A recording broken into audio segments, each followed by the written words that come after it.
The Red Cross responds to nearly 66,000 disasters every year, most of them house fires. Red Cross President and CEO Gail McGovern says you need to develop an evacuation plan and practice it, especially with your children. It takes just 2 minutes for a home to be engulfed in flames. Practice those drills. We all think our kids know what to do. They don't. We need to teach them. We have started a large campaign where we're going into vulnerable communities and helping install smoke alarms. Already 92 lives were saved, and 4 of those lives were saved by a 5-year-old girl who remembered what we taught them during these fire drills, and she got her family out. We also have a slew of free apps that people can download onto their smartphones. It's what to do in every kind of disaster you can imagine, how to prepare and how to recover. To help support all the Red Cross does and to make a financial donation, go to redcross.org. That's redcross.org.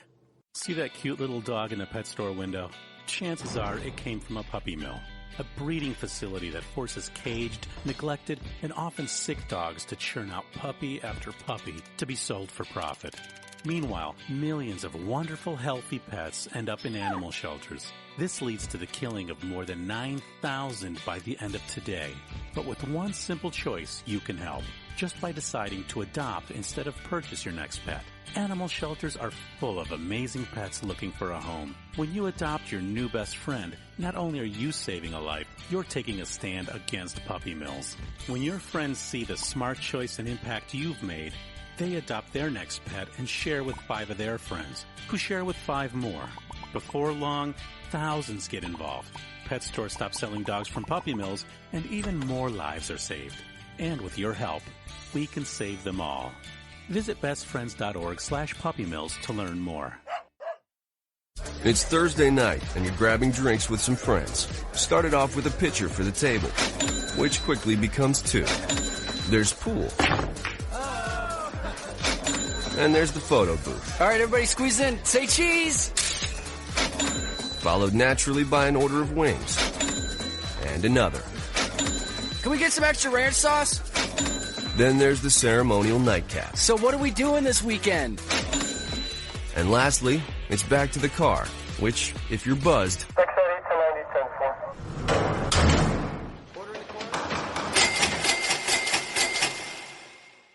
could be the most expensive night of your life.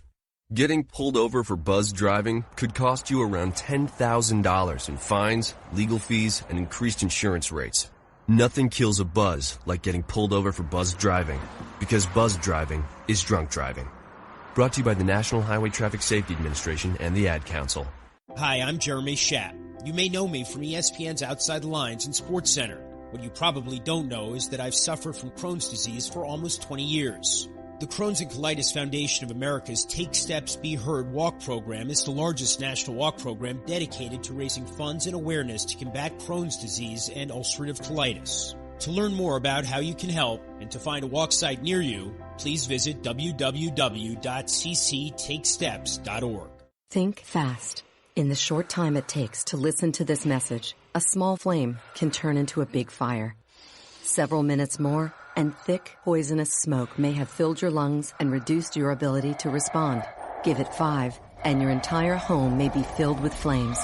Keep breathing. We've got you. Don't let your world go up in smoke. Have working smoke alarms and practice an escape plan for you and your loved ones. Learn more at usfa.fema.gov, because fire is everyone's fight. Have you mixed your pain meds, your sleep meds, your allergy meds? Call the Poison Helpline. Has your child eaten a tube of toothpaste, a chip of paint, a wild mushroom? Call the Poison Helpline. Have you been bitten by a spider, a snake, an insect? Call the Poison Helpline. Poisonings can happen at the home, on the job, or in the great outdoors. Call the Poison Helpline first for fast, free advice from medical professionals. Call 1-800-222-1222 anytime, anywhere. 1-800-222-1222. Save the number, save a life. Brought to you by the U.S. Department of Health and Human Services. Every day, the men and women of the United States Marine Corps demonstrate their commitment to defend the American way of life. Since 1775, we have served our nation as a force in readiness. From combat operations to humanitarian assistance in every corner of the world. No matter where the mission takes us today or wherever our country needs us tomorrow, we always remember the land we call home. As Marines, we take a stand for each other, for our nation, for us all. The few, the proud, the Marines. Hi, I'm Hillary Duff. As a mom, I'm proud to support the March of Dimes in helping more women have full-term pregnancies and healthy babies. That's why I walk in March for Babies. The money we raise funds research and local programs that help babies overcome the challenges of premature birth and birth defects. Sign up today at marchforbabies.org. Together, we can help make healthier babies possible for thousands of families. The following program is closed captioned for the thinking impaired. Zinc Media. Feel the power of knowledge.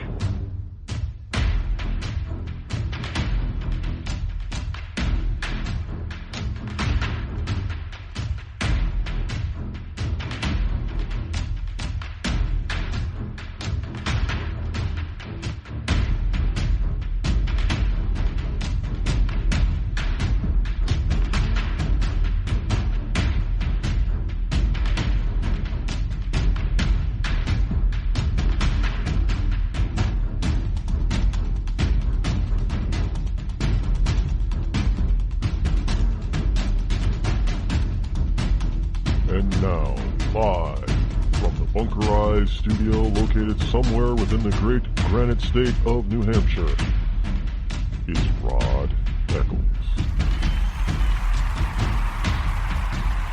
And a good Thursday morning to you, one and all of you ecclesiastites and liberty lovers all across the globe. Here it is on a Thursday, April number 27 in the year of our Lord 2017. Call-in number this morning is 603-835-3226.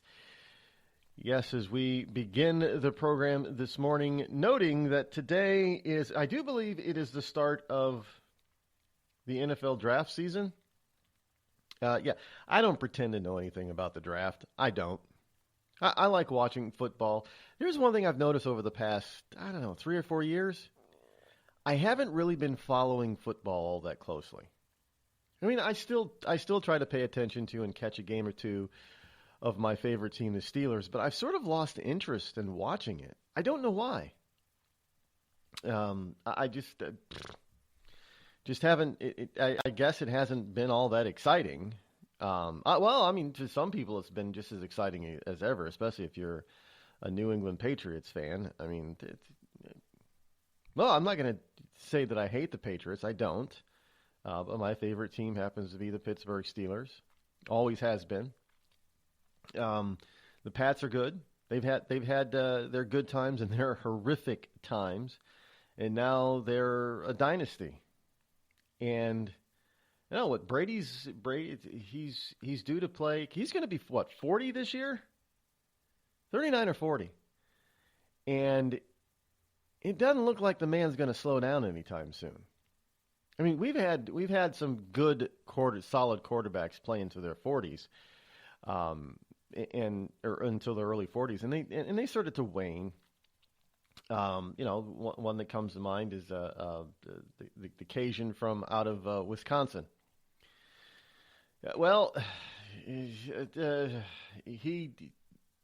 I don't think. Well, right now I don't think there's anybody that's quite as good as Brady at the quarterback position.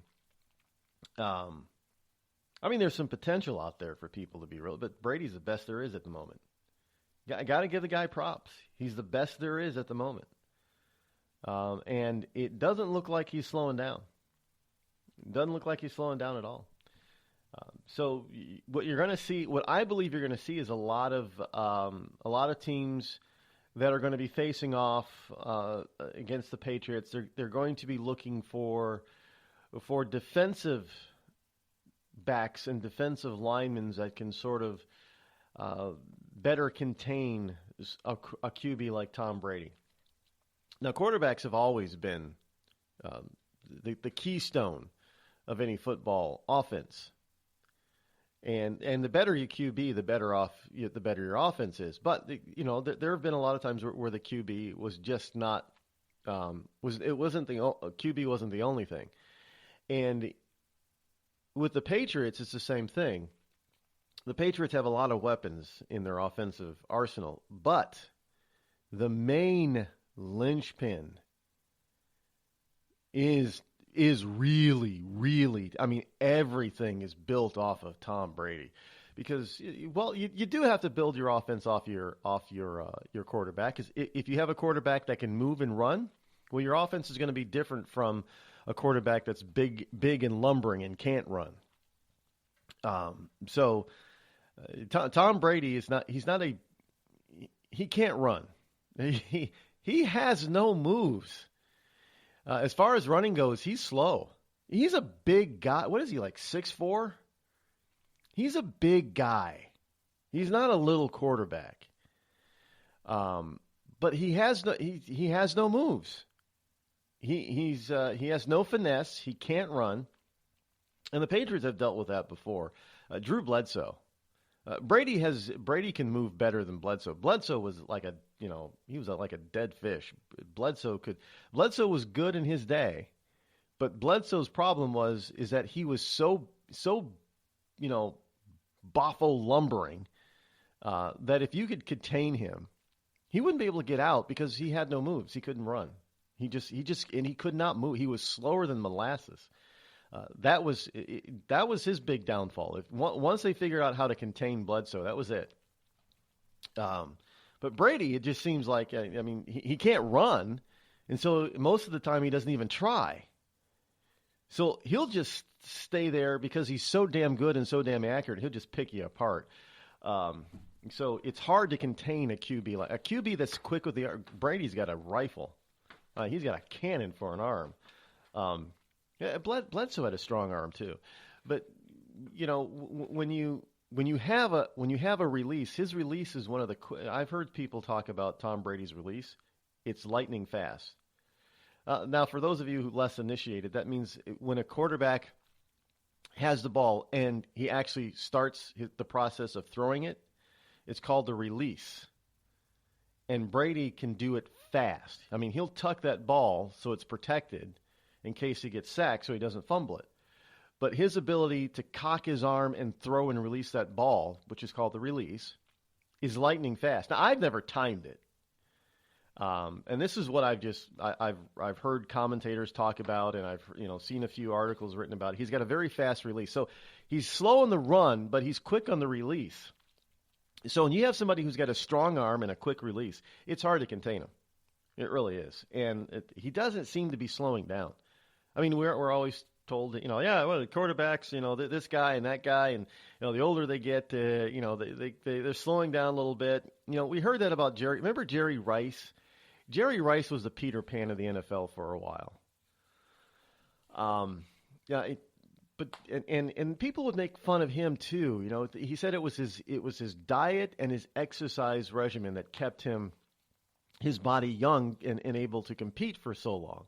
And people used to make fun of him. And I guess Brady's got the same thing going right now. He's got some new exercise, diet, nutritional plan thing. What is it, TB12 or something like that? TB12.com. I briefly saw it a couple of weeks ago. I'm not exactly sure what it is. But he's got some exercise equipment. I don't know if he's got any videos with it or anything. But look, hey, whatever it is that he's doing, you can make fun of it all you want. Evidently, it's working. So, we can continue. People can continue to make fun of Tom. He's the one raking in the millions of dollars a year. He's the one that's still playing at the top of his game at the age of 39 or 40. So, whatever he's doing, just like Jerry Rice, whatever Jerry Rice did, worked for a very long period of time. And what you see, a lot of these flash in the pan players, they don't take care of themselves very well, especially in the off season. and thus, now for some people in the NFL, the very position that they play is going to be cause for a artificially shortened sports career. I mean, if you're a lineman, nose tackle, defensive tackle, linebacker, a decade at the most. I mean, you get out of college, you're 22, 23 years old. You go into the NFL when you're 20. By the time you're 30, you're done. When you're playing those up front line positions, because it's rough on the body, man. It's just rough. Well, I've never played the line. I mean, I was QB and tight end and wide receiver, and in a few games I was a defensive back. But the lineman, man, that's a rough place to be. It's just brutal on the body. So you don't get to last very long in those types of positions. But those guys don't get paid the most, by the way, because they're not the flashy positions. They're not the flashy, they're not the QBs. They're not the wide receivers or the backs, the halfbacks, fullbacks. They're not defensive backs are basically the guys who are down the field on the defense. They take on the tight ends and wide receivers. They tend to last longer too than everybody else on the line, because those are a little bit more flat. That and a linebacker are the flashy positions on defense. But other than that, if you're in a non-flashy position, you're not getting paid all that much, comparatively speaking. I mean, what is the minimum salary in the NFL? Like $500,000, $400,000, or something ridiculous. So $600,000. I don't know what it is. I don't particularly care. But so I mean, but you're only there for 6, 8, 10 years if you're lucky in those types of positions. In your body, it gets your back and your knees in those positions take a pounding. And now we're hearing about all the concussion, brain damage that these football players are suffering. But what was it? There was something I saw that the days of the human football player are numbered. Yeah, somebody's looking into trying to actually make robots. Isn't that what remember? Anybody remember the cartoon The Jetsons? They used to play football in the Jetsons, but it was a bunch of robots, and the coaches would sit in the booths trying to maneuver their robot players. And it was kind of fun, but I guess that's what some people like to do. They like to maneuver it that way. Have some robot players for football. I don't know how brutal robot football would be. Then it would be all about the coach, not about the players, because you would assume that the robots would all be pretty much equal. So it would be about the coach. Then, I mean, it does, because sometimes it doesn't matter how when it comes to humans, you can have an awesome coach, but if you have players that suck, well, your team's going to suck. Really, I mean, you can have a highly disciplined team, but if there's no athletic talent there, they're going to struggle, even with the world's greatest coach. Now they'll obviously probably do better with the world's greatest coach than the world's worst coach, but if there's no physical talent, then it's going to be difficult. But speaking of futuristic stuff, has anybody seen the new flying car? Evidently, Larry Page has a startup company where you could. Well, I guess he's taking. It's going to. They're going into production for delivery for as little as $100. I guess you can reserve a flying car. Now, I know some people are saying, nah, it's not going to happen. Well, that's what they said about Tesla, too, and Elon Musk. Now, I know Tesla has had its problems over the years, but let's face it. I don't think Tesla's going anywhere anytime soon. I've seen them on the Teslas are beautiful cars. They really are. I've seen them on the road here in New England. I've seen them on the highway, not just the back roads. So Teslas are here. Now we've got Tesla charging stations in New Hampshire, of all places.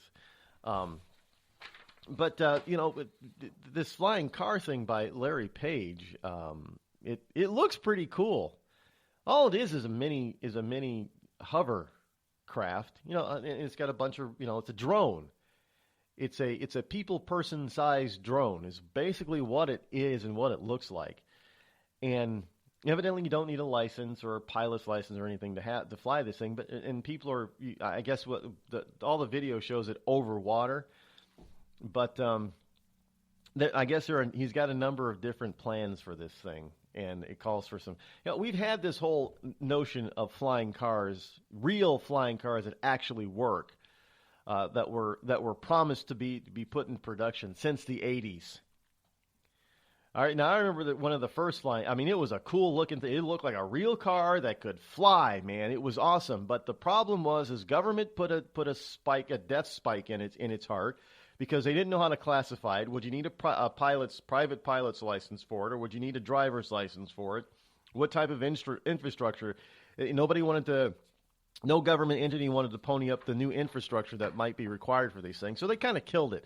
So I'm thinking this is probably the same thing here. It's gonna get killed.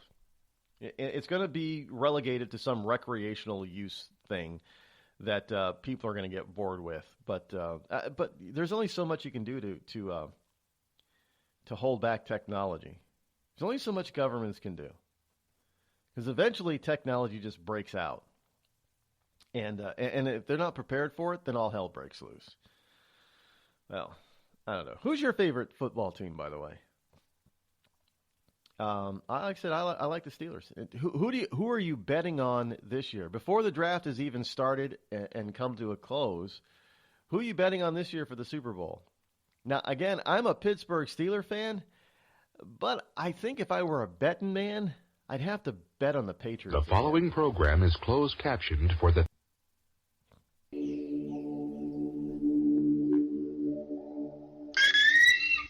You're listening to me, your lovable host, Rod, here on the Rod Ecclers Show. We've all heard of male enhancement, but now there's an expert on true male enhancement in the areas that really count. In Herb Ellis's book, Husband 2.0, Real Male Enhancement, you'll find answers to questions like, why doesn't she want to have sex? A quick start, quick results workout guide. Plus, what you can do as a side hustle to make money now. With all the great tips in this book, every man can benefit. Get the book, Husband 2.0 Real Male Enhancement, on Amazon.com.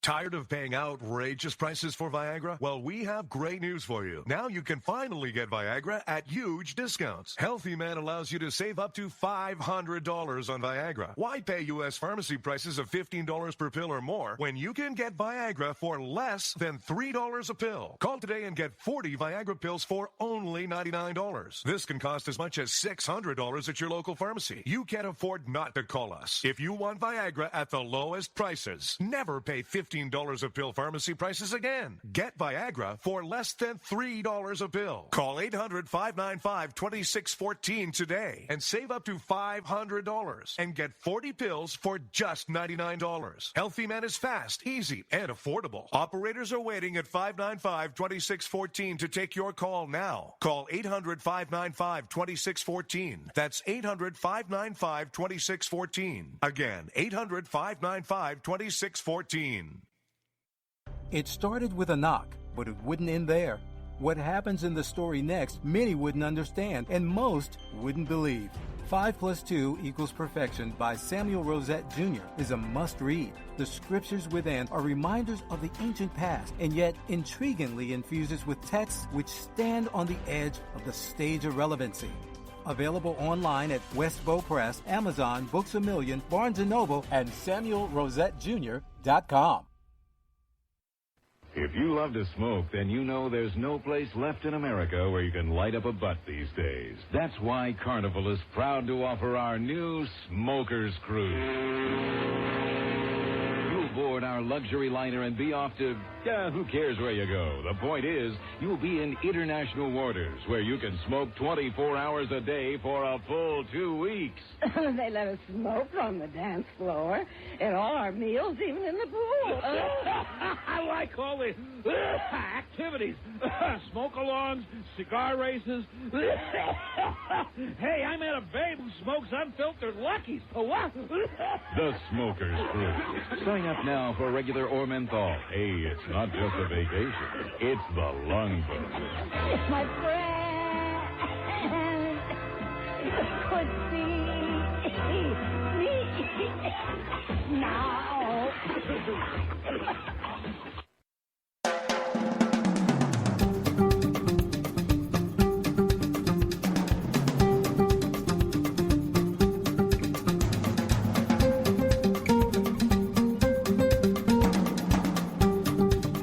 603-835-3226. Welcome back. The NFL, I know people are saying, why is he talking about the NFL? Some of the ladies out there listening, George, why is he talking about the NFL? One of the fastest growing segments of the NFL audience is actually women. Yeah, women are liking the NFL. I don't know. Maybe it's the uniforms. Maybe it's the pads.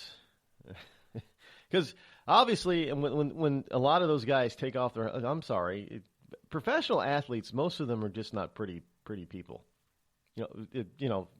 Facially speaking, physically, they're not pretty. Anybody want to tell me that Larry Bird was pretty even when he was younger? Larry Bird was not pretty. He was not a pretty man. No, he still isn't. But a lot of athletes aren't. Most of them just are professional athletes. They're just not pretty. I don't know why that is. Just the way it is. Maybe because usually if you get a good-looking one that's also good at his sport, then they just really become, unbearably arrogant. But so if they're not good-looking, that's, I guess, they can't be completely and totally arrogant, can they? No, I mean, even most people who aren't really all that good-looking think that they're good-looking enough, so... just saying. By the way, the sports stars are also stars. And speaking of stars, we've had a couple more. These are more of I guess they're second tier because they're not in front of the camera kind of stars. You have the director of Silence of the Lamb. Remember the movie Silence of the Lamb? Yeah, well, he's passed away, as well as the author of the Zen and the art of motorcycle maintenance. Remember that? Zen and the art of motorcycle. I never read the book. I didn't know what it was about, but I know it's a very successful book. It was a very popular book, especially when it first came out. I guess it's a humor piece. Well, he's also passed away, and there was an announcement earlier this week that some people will attribute as being a death, and that is Dale Earnhardt Jr. at the age of 42 will retire from active racing in NASCAR. He's getting frightened by the concussions that he's been getting. I thought that's what they had all that helmet stuff for, to prevent all that kind of whiplash and concussion and stuff. The type of thing that his father apparently died of in a NASCAR accident. It wasn't the accident itself. It was, his head being whipped around. And he forced his brain so hard to smack up against the inside of his skull that it killed him. That's what I've been told. That's what we've all been told. So, so they came up with these helmet concoctions to keep drivers' heads from swishing and sloshing all around in the cab. Well, evidently, they're not working all that great because Earnhardt is using the excuse of suffering too many concussions as retiring from racing. And this is what we get sometimes from NFL players too. They talk about one too many concussions, and they leave. They leave the sport just for their own safety and health. But by then, it may be too late. Maybe. I don't know. I don't watch NASCAR either.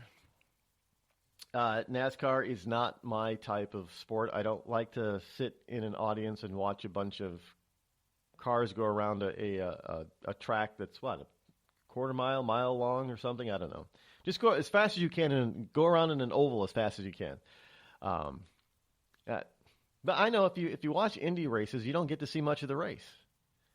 Indy races, they don't tend to be all the time. They don't tend to be on an oval. They tend to be like in a street somewhere. But you only get to see a small part. They race by you at 150 miles per hour and you get to see them for like 5 seconds. That's no fun either. But some people like it. But most people don't.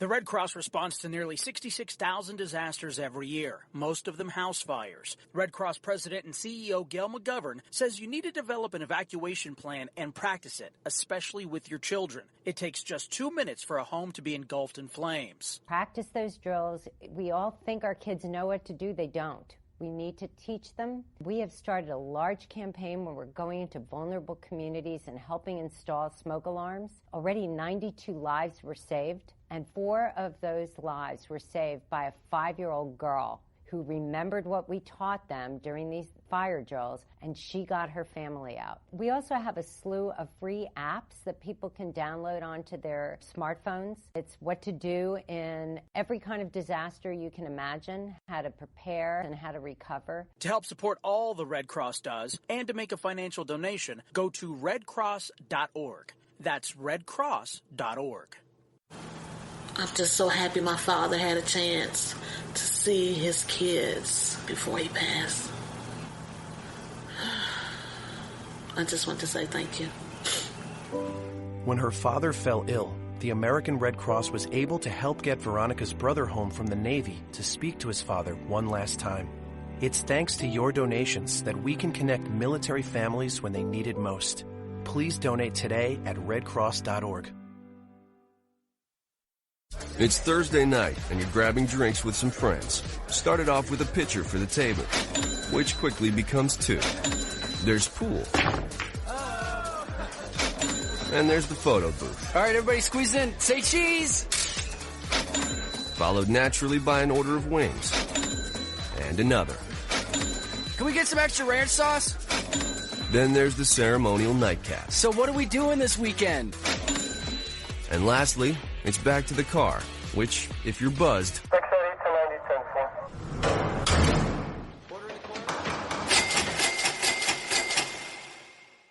could be the most expensive night of your life. Getting pulled over for buzz driving could cost you around $10,000 in fines, legal fees, and increased insurance rates. Nothing kills a buzz like getting pulled over for buzz driving, because buzz driving is drunk driving. Brought to you by the National Highway Traffic Safety Administration and the Ad Council.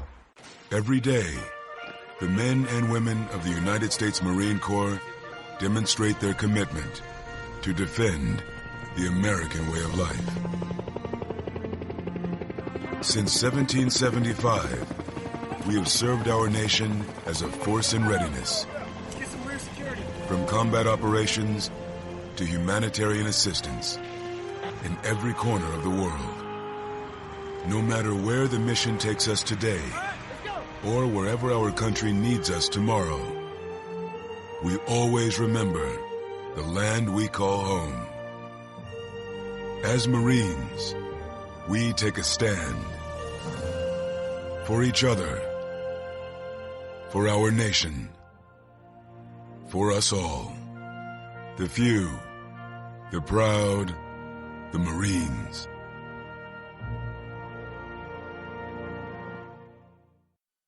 I considered suicide so I wouldn't put my family through all the pain. Many of our warriors are returning home from the battlefield, only to face a new war as they struggle with devastating injuries. At Wounded Warrior Project, we understand. We're there to help. Even though you think you're broken, you're not. It's the physical and the emotional healing that Wounded Warrior Project provides. With a gift of just $19 a month, you can join Wounded Warrior Project. You'll help provide critically needed programs and services that rebuild lives. Beautiful. There you go, buddy. The ongoing needs of our wounded and their families will continue for many years to come. Now is the time to show your support. Call now or go online with your gift of just $19 a month, and we'll send you this Wounded Warrior Project blanket. They made me feel that there's people out there that care about us. After this event, we can finally maybe start to heal as a family and move forward. We need your help. The families are hurting. For many of our wounded heroes, the greatest casualty is being forgotten. That's why your gift of just $19 a month is so important. Please, call or go online right now.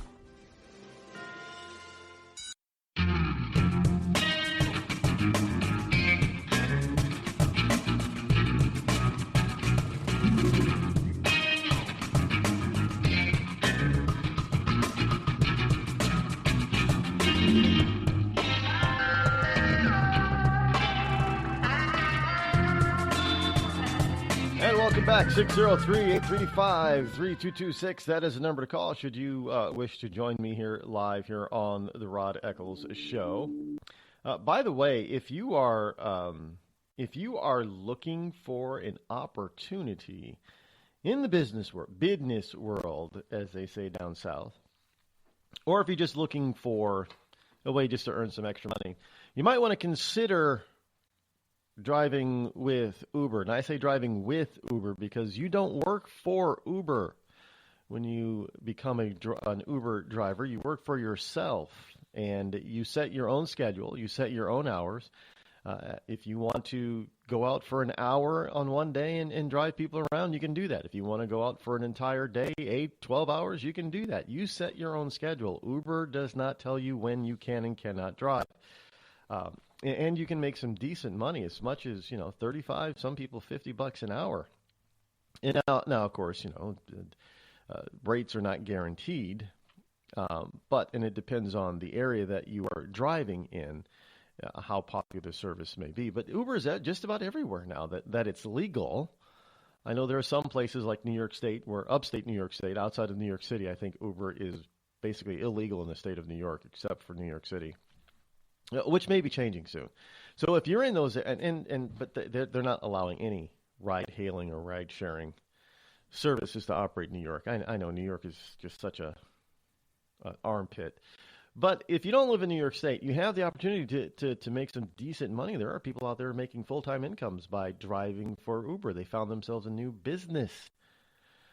And depending on the areas that you live in, there are a number of different ways you can earn money working with Uber. And in some communities, it's not just driving people. You could drive food as well. Yes, Uber has in some limited markets, they have the ability to deliver food as well. So check it out. Just go to rodeccles.net/store, click the Uber button, and you can get all the information that you need to make an informed decision about whether Uber is right for you or not, or what, and if Uber is right for you, just what part or aspect of Uber you will be able to utilize best and most often. Check it out. We've got a number of different things going on in the Pacific region, as you could call it. We do have a lot of friends in the Pacific region, but we have a lot of enemies, and our friends aren't so big and powerful. Don't get me wrong. Without Japan being a friend of ours is extremely important. The fact that the Philippines is slipping away from us is a sad. Now, maybe this will turn around with Trump, but Obama was pretty much just tossing the Philippines out with the garbage. Now, Trump may bring them back to the fold. The Philippines was once a territory of the U.S., by the way. Now, when did we won it? Which war did we win the Philippines? I don't remember. My historical brain is not activated this morning to go that far back. But in any case, we obviously, because we're so benign, we're not a colonial type of power. We don't keep the possessions that we win in war. We set them free. A number of nations know this, that when we conquer them and beat them in war and in battle, Japan, Germany, Austria, Hungary, the Philippines, we kept Puerto Rico. We kept parts of, supposedly we kept parts of old Mexico. But we didn't actually take all of the territory that Mexico lost over the centuries. Now, some of it just came to the United. Well, Texas, we didn't take Texas. Texas took Texas. And became the Republic of Texas, and the Republic of Texas decided to join the Union. So we didn't do, so Americans didn't really do that. Texans did that a long time ago. But there was no colonial type of atmosphere, and every time we, even places that we spend a lot of money in, we eventually turn over to the native peoples there. Panama, anybody? We spent the blood money in Panama, and 20 years ago or so, we turned it over to them. Yeah, here you go. We spent all this money, building it and maintaining it, and some of your people who worked in the construction detail died, but some of our people who worked in the construction detail died too. But here you go. No charge. Yeah, we spent all that money and then we just turned it over. But that's what we do a lot. Iraq, Afghanistan, we didn't, intend to make a United States state in Iraq. We turned it back over to the Iraqi people because we're not a colonial power. We're not into colonizing around the globe. But it is very important that we keep friends in parts of the world. In Asia, it's important that we have, some call it the semicircle. Excuse me, the semicircle, which is very important, and that would be, the Philippines, Japan, and South Korea. Now, we know that historically speaking that our West Coast can be vulnerable if we let it. And in order to keep our West Coast safe, we have to have friends out there in that part of the world. And if you look at the map, basically what it formulates is almost, if you were to connect the dots, basically, it forms like a smile, a semicircle between the Philippines, Japan, and North Korea. And that it's like a wall or barrier between our West Coast and who? China. Now, the problem with that is that it's not a full circle. We don't, even a full half circle. It's not a full circle. There are some breaks in that smile, if you will. Like if you go just north of Korea, then you hit North Korea. So it kind of gives you I guess North Korea is the pimple on the face of the earth over there. So now we have this huge issue all of a sudden with North Korea. Now, a lot of people think, well, this is just coming up and it's all because of Trump. No, it's not, because we've had troubles with North Korea since the Korean War, by the way, in the 50s. A lot of people just don't remember that. Well, they weren't around. They weren't alive. They don't teach it in school. They don't teach it. It's the forgotten war. I mean, what people always hear about is World War II. And then for some reason, somehow, we just, we had all this peace in between, and then we went to the Vietnam War. Well, no, there was a major, major conflict that threatened to drag us into World War III. Because there were a lot of nasty players, and understand, China was heavily involved. The early stages, with Mao and all his wonderful people, they were involved early in the Korean War. They were involved, they were just like Vietnam. You know what, Vietnam was not so much a proxy war with Russia and communism as it was a proxy war with China, because that's who was backing Vietnam. Now, it's kind of interesting that Vietnam really, their relationship with China has soured over the years, and Vietnam has actually looked towards the West and the United States. I don't know what was said or what happened over there to sour that relationship, but they're not as friendly as they used to be. And evidently, the same thing has happened with the Chi-Coms and the Norks. The Chi-Coms seem to have lost control of the Norks over there. And that makes Kim Jong-un a very unstable and everybody talks about how unpredictable Donald Trump is. Let me tell you who's unpredictable, and that's Kim Jong-un. Little fat boy over there. And this guy, I don't, just now maybe it's just perception that we've gotten from him, but we have U.S. commanders that are now warning Donald Trump and warning this, all 100 members of the U.S. Senate that Kim Jong-un is not scared to fail. I mean, let's face it, he's got to know that if he makes a move, he's going to get his ass beat. He's going to get trounced. Not just by the United States. I'm not so sure China is not going to feel threatened itself and take him out. We may not have to. I mean, Kim Jong-un is getting, if the Chinese can't control him, I mean, let's be honest here. If they don't feel that they can control him, if they feel that some of their cities that they've spent a lot of time and money in building up, if they feel that those cities are in danger or being threatened by Kim Jong-un and his nonsense, I don't think the Chinese will hesitate in taking him out.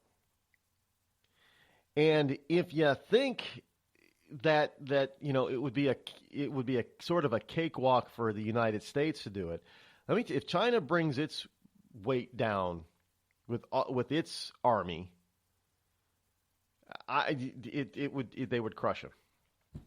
And they would know where to look for him, too. He can go and hide in his bunkers from the United States, and we might not be able to find where that bunker is, at least for a while. I think the Chinese know where they all are because they helped build them. So he wouldn't be safe from that. I think if anybody's going to talk this guy off the ledge, it is going to be the Chinese. They're going to have to finally either get to him or get rid of him. I think it's going to come down to that. Now, I may be wrong, but I think that's who's really going to end up taking him out. I don't think it's going to be us. Although everybody seems to all of a sudden be talking about potentially nobody's talking about it. You don't hear the talking heads. The news isn't really thinking that this is important. Look, this guy's a nut job. He probably has a nuclear weapon already. Now, he probably can't deliver it on the likes of a rocket or an ICBM, but he's got a nuclear weapon. There's nobody out there that is saying that conclusively that he doesn't have one. Everybody's talking about him getting the ability to put it on an ICBM type of a missile and fling it thousands of miles away from him and hitting somewhere. So, in other words, nobody's saying that he doesn't have it. Everybody's getting away from the talk about him not having a nuclear. So, in other words, Kim Jong-un, most likely, thanks to Russia via Iran, and now Russia is also moving military might to the Korean border, with their border with North Korea. It's a mess over there. But sharing technology with Iran, thanks to Obama, it is all but certain that North Korea has a nuclear weapon. And as poor as that nation is, somehow these dictators, Kim Jong-un and his dad before him, Kim Jong-il, they were able to find money to build, maintain, and staff their massive army. Where are they getting the money to do this? Yeah, great. They can print their own money. I get it. But and pay people with, And since everything is price controlled there, they can keep down inflation. But the point is, it takes, the stuff that they don't have themselves, they have to get from outside, they have to buy and pay for. So the question is where are they getting the money for? Well, I mean, one of the things that happens is you get a weak leader like Obama that lets them earn the money. Well, it's going to be a little bit tougher now. I mean, I know there are some people out there saying, well, China is still kind of friendly. Really? China just sent back all the coal that they used to buy from North Korea. That was a big moneymaker for North Korea. China's now buying that coal from the United States. Don't you think that pisses off Kim Jong-un? He's kind of like, it's kind of like drugs. You cut off the customer, and they're not going to get mad at the customer. They're going to get mad at the person who cut off the customer. They don't expect the customer to be all that loyal. And so they would expect there to not be any competition. That's how they get loyalty, is by restricting competition. So all of a sudden now China's open relationships bigger with the United States after meeting with Trump. They reject Korean coal and take American coal. That's not making them happy either. So there's this whole notion that we've got to pay attention to in North Korea. And I don't think the American media, the mainstream media, is actually paying enough. We get more coverage on ESPN laying off 100 people than we do about coverage about what's going on in North Korea. Hey, the president just did something really odd yesterday for a president. He called up to the White House all 100 senators for a briefing. And I got to tell you, almost all the senators went. I didn't find out which senators didn't go, but almost all of them went. And for all of them, including Democrats, none of them are talking bad about Trump against North Korea right now, are they? Makes you wonder what the hell they were told.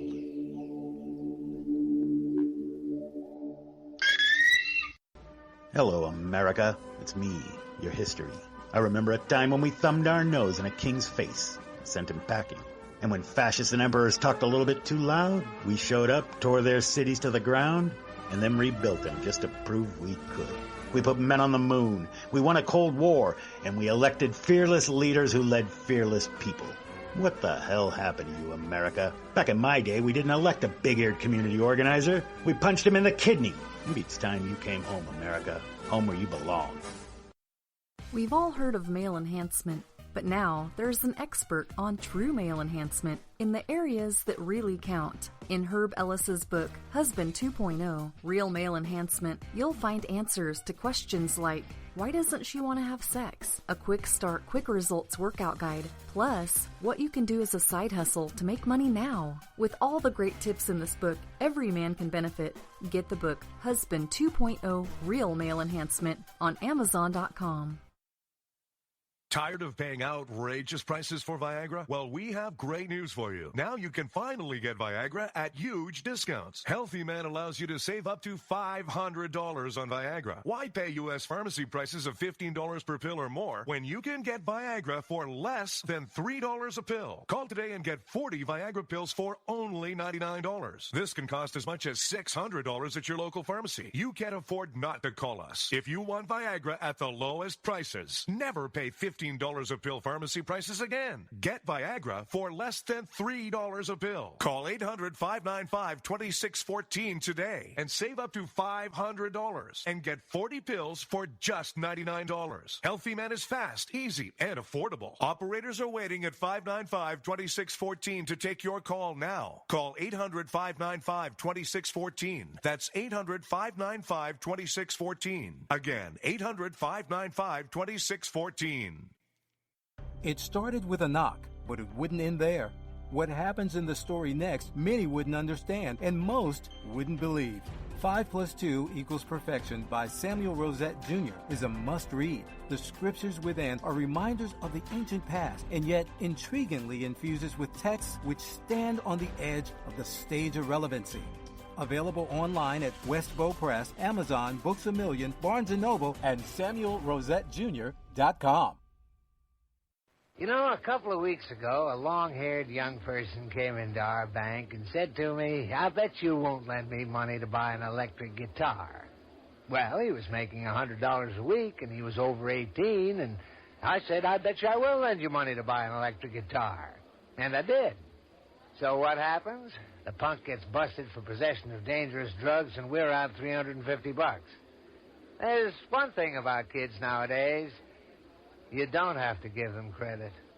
Universal Bank. We trust you. About as far as we can throw you.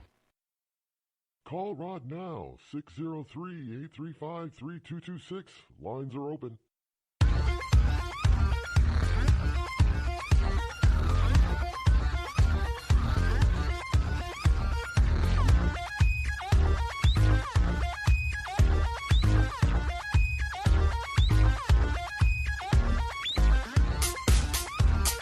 Welcome back, 603-835-3226. One of the things you need to understand about what is going on in Washington, D.C. and what is going on in the capitals in the Asia East is that that Kim Jong-un has got people's attention, except for some of our political members here.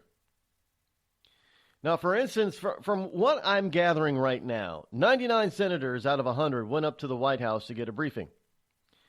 The one lone standout was none other than Vermont's Bernard Sanders.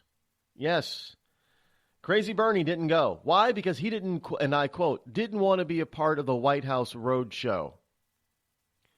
So we're talking about a serious issue. We know that Kim Jong-un is rattling his saber up there in North Korea viciously. We know he's got a mighty military. I mean, it could be of, World War II quality for the equipment, but it's nothing to sneeze at when you've got a million man army and a few thousand tanks and a few thousand artillery pieces, long-range artillery guns that can bombard a town or a city, within a few miles away from their positions. It's nothing to sneeze at. Yeah, they may have antiquated and outdated fighter aircraft, and we could take them all down, but it's still nothing to sneeze at. And plus, he's got the ability he's got rockets. We know he's got rockets. He's got the ability to launch at least short range missiles that would have the ability to hit Seoul, South Korea. Again, we're talking millions of people in the way of Kim Jong-un's missiles. Even if his technology is limited, he still has that range. This is not a road show. Bernie Sanders thinks this is a road show. And so MSNBC, the MS mess is throwing him up and Bernie's talking about how much of a roadshow and nobody's going to learn anything and Kim Jong-un is not all that bad. Are you kidding me? And then you got CNN running around talking about, none of the senators say that they learned anything. Well, if it is a secret high-level briefing that the White House only wanted to be able to give at the White House, do you think the senators are going to come out of that meeting and tell you every damn little detail that they learned? Oh, well, evidently CNN thinks that they should have, because since they didn't tell every little detail that they learned, they didn't learn much. And so that gives fuel to Bernie Sanders saying, well, it was a road show. I'm sorry, folks, this is not a road show. But what it is Bernie Sanders being shown for the nut job he is. Now, keep in mind, this is the guy that the Democrats want to turn over the Democratic Party to. This is the guy, him and his minions out there who are the snowflakes. They want to turn the Democrat Party over because they think that Bernie Sanders is the way for them to win. Well, Bernie Sanders doesn't even understand a real threat when he sees one. So is he really the guy to make your party a winner again? Have you ever thought to yourself, I'm a leftist elite Hollywood a-hole? If so, good news. The Rod Ecclers Hollywood Community College is now open, featuring such courses as Unemployment is not paid vacation. No, Americans don't want to spend $19 for an order of French fries and the ever-popular shut the hell up. Why, just listen to this big-time celebrity endorsement. I'm not Rosie O'Donnell, and I think this school's offensive, sexist, and racist. And I think you're a giant a-hole who needs to shut the hell up. Hey, we teach a course in that. The Rod Ecclers Hollywood Community College, where being an a-hole is not a guarantee you'll be an A student. Thousands of families affected by disasters, like the recent wildfires, urgently need support. You can help the American Red Cross provide warm meals, shelter, and hope to families when they need it most. Please donate today to Red Cross Disaster Relief to help people affected by disasters, big and small. Go to redcross.org or call 1-800-RED-CROSS today. Your support is critical. We can't do it without you. I'm just so happy my father had a chance to see his kids before he passed. I just want to say thank you. When her father fell ill, the American Red Cross was able to help get Veronica's brother home from the Navy to speak to his father one last time. It's thanks to your donations that we can connect military families when they need it most. Please donate today at redcross.org. Were you born from 1945 to 1965? People born during these years are 5 times more likely to have hepatitis C. So even if you try to eat right, exercise, and take care of yourself, you could still have hepatitis C, a serious disease that's a leading cause of liver cancer. If you were born from 1945 to 65, you should get a blood test for hepatitis C. Treatments can cure this disease. Talk to your doctor about getting tested. A message from the CDC. Think fast. In the short time it takes to listen to this message, a small flame can turn into a big fire. Several minutes more, and thick, poisonous smoke may have filled your lungs and reduced your ability to respond. Give it 5, and your entire home may be filled with flames. Keep breathing. We've got you. Don't let your world go up in smoke. Have working smoke alarms and always stay in the kitchen when cooking at high temperatures. Learn more at usfa.fema.gov, because fire is everyone's fight.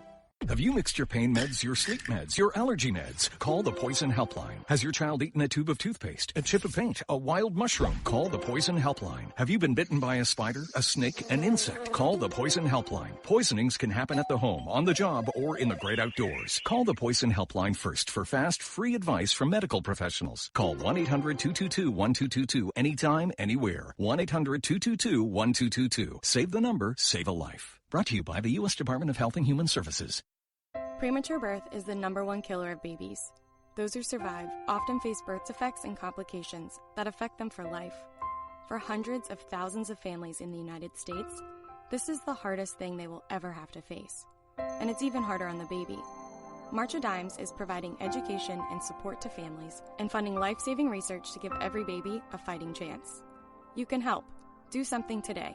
Give them tomorrow at marchofdimes.org/tomorrow. It's pretty amazing when you consider that 7 years ago, we didn't have the treatments we have now. We cure 80% of children with cancer. Go back 50 years, we were curing 20 to 30%. This is the miracle story of modern medicine. We understand what makes this cancer tick. And of course, without donors from around the world, this just couldn't happen. There's one thing we're focused on, and that's beating this thing. St. Jude Children's Research Hospital. Finding cures, saving children. Learn more at stjude.org. Not on my watch, our military service members say, as they volunteer to serve. As they move out, stand firm, and take fire. So not on our watch, we say, to the severely ill or injured veterans who can't get the care they deserve to live full and independent lives, even when there's no government funding, or a nursing home seems like the only option. We won't leave one warrior behind. Not on our watch. Join us at findwwp.org. Every day, the men and women of the United States Marine Corps demonstrate their commitment to defend the American way of life. Since 1775, we have served our nation as a force in readiness. From combat operations to humanitarian assistance in every corner of the world. No matter where the mission takes us today, or wherever our country needs us tomorrow, we always remember the land we call home. As Marines, we take a stand for each other, for our nation, for us all. The few, the proud, the Marines.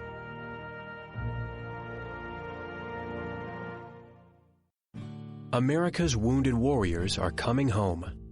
After serving on foreign shores, these brave men and women are returning to their families and communities. Many have wounds you can see, and many have wounds you can't see, like post-traumatic stress disorder. Now that these warriors are back home, they are ready to enter the civilian workforce. To help, Wounded Warrior Project has developed the Warriors to Work program, a career counseling service that helps warriors translate their military experience to the civilian workplace. These extraordinary men and women bring proven world-class job skills and a unique perspective on teamwork to the job. And to ensure the right warrior finds the right job, Wounded Warrior Project works with employers to find just the right match. When you hire a wounded warrior, you hire an intelligent, talented, and committed new employee. Contact Wounded Warrior Project at findwwp.org. Welcome home the brave. You want to know what time it is? It's time to bring the rain. Zinc Media. Feel the power of knowledge.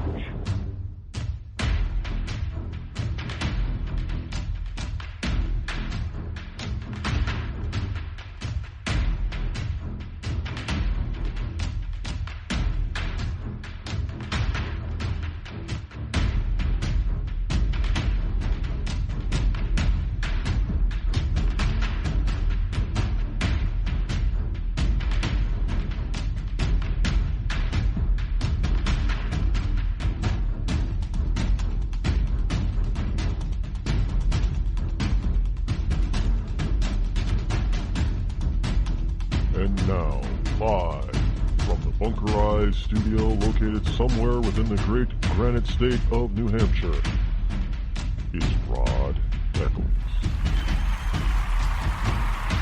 Yes, indeed. Welcome back. It is I, your lovable host. Welcome to all you liberty lovers and ecclesiastites all across the globe as well. Call-in number this Thursday morning, April number 27, in the year of our Lord 2017, is 603-835-3226. That's a number that you can utilize anytime during the broadcast if you so desire. You know, one of the interesting things going on out there about this all-important senator briefing, and now all the senators were whisked up to the White House from Capitol Hill via a motor coach. Now, just as a side note, I wonder if they showed a movie during the trip from the Capitol to the White House in the motor coach. How many passengers is those? Can they hold 100 people? Buses don't hold that many people, right? Can they? I don't know. Well, it's a coach, motor coach. But I'm sure each senator probably had to have, there's their own staff, whatever. They couldn't go alone, I'm sure. But in any case, what you have is a lamestream media that can't even get the facts right. Now, what am I talking about? Well, I just told you, Bernie Sanders didn't go. MSNBC had him on the air talking about why he didn't go. But the LA Times is out there saying all 100 senators head to the White House. And they still don't even get that part correct, because CNN's reporting that senators learned little during rare all-hands-on-deck North Korea briefing, but ABC News says senators described long and detailed White House briefing on North Korea informative and important. Even the lamestream media can't get the story straight. And no wonder some people are confused. Did all the senators go? Well, no, Bernie Sanders didn't go. But wait, but the LA Times said all 100. Are there 101 senators?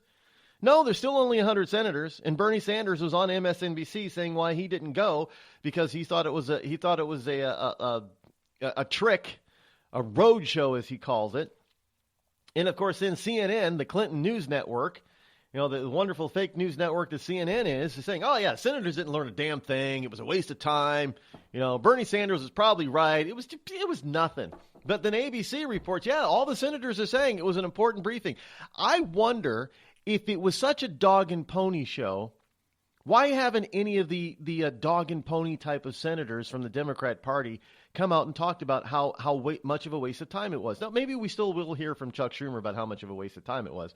But they didn't run to the cameras right after the meeting and say, what a waste of time. No, everybody was saying this was a long and detailed briefing on North Korea.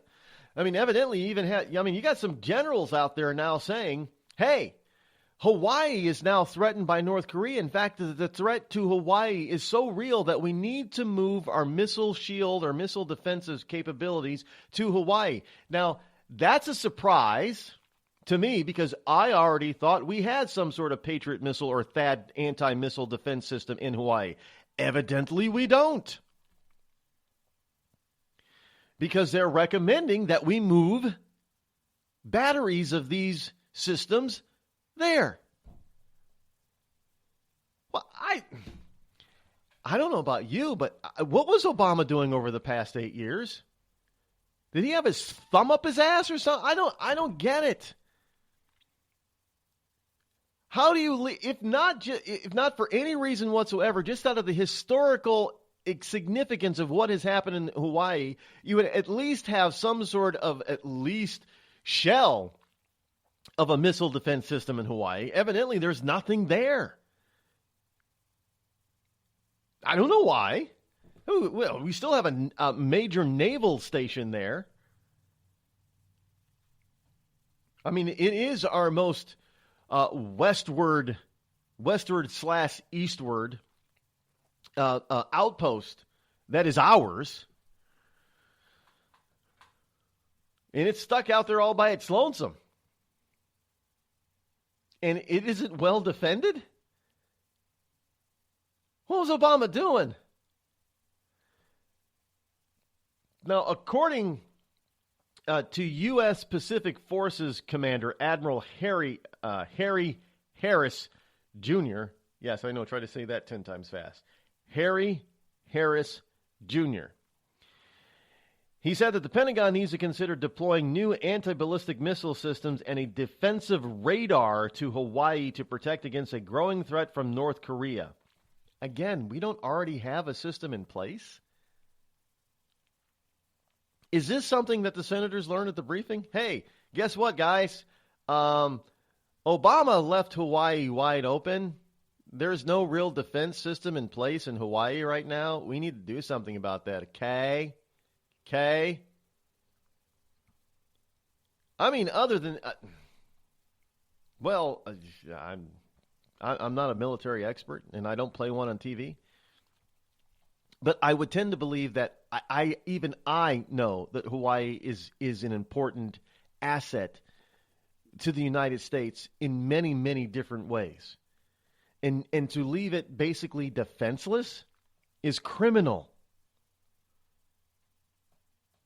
To me, that's criminal. I bet you. Well, I mean, yeah, we've got missile defense systems in play to protect Washington D.C. What about the rest of the country? What about the rest of us? Anything to protect New York City? No. How about L.A., Boston, Chicago? Not that I know of. Any missile defense systems or any other type of defense systems in place to protect our energy infrastructure down in Texas or in the Dakotas? No. Hell, I mean, look, liberals don't even want to put up a border wall to protect, the border states from an infiltration of potential illegal immigrants who are terrorists. No. It's all about the Mexican. It's a racist thing against the Mexican. And I know that we talk a lot about, the Latino illegal immigrant, but that's not the reason. That is not the reason to continue to want to build the wall. Well, first of all, there are two main reasons. I said, well, hey, we hear from the left. Well, you hear from some people in some places the illegal crossing is down at like 90%, so we don't need the wall. Yeah, we do need the wall. Well, why do you still need the wall? Well, we need the wall in case we elect somebody, and this country will elect some idiot again. When we elect some idiot who won't enforce the laws of the land and just let a flood of people across, like Obama. That's why we need the wall. And not because of these people that come here that drain our economy and the taxpayer of valuable resources and money. That's not the main reason. The main reason is we know for a fact because we've already caught some. Now, if we've caught some, we know some got through. Illegal immigrants crossing the border were terrorists or belonged to terrorists or had sympathies to terrorist organizations. They're not all Latino, folks. That's the point. They're not all Latinos. They're not all Mexicans and Guatemalans crossing the border. And frankly, it doesn't take many of them to do to look. Ever since 9/11, well, there were 29 of them. 29, terrorists, supposed terrorists, killed over 3,000 American people, citizens, on 9/11. And ever since then, we've had a bunch of loners that have taken their guns and gone out in either a single or a duo and done some major. One person took out nearly 50 people in Florida, for crying out loud.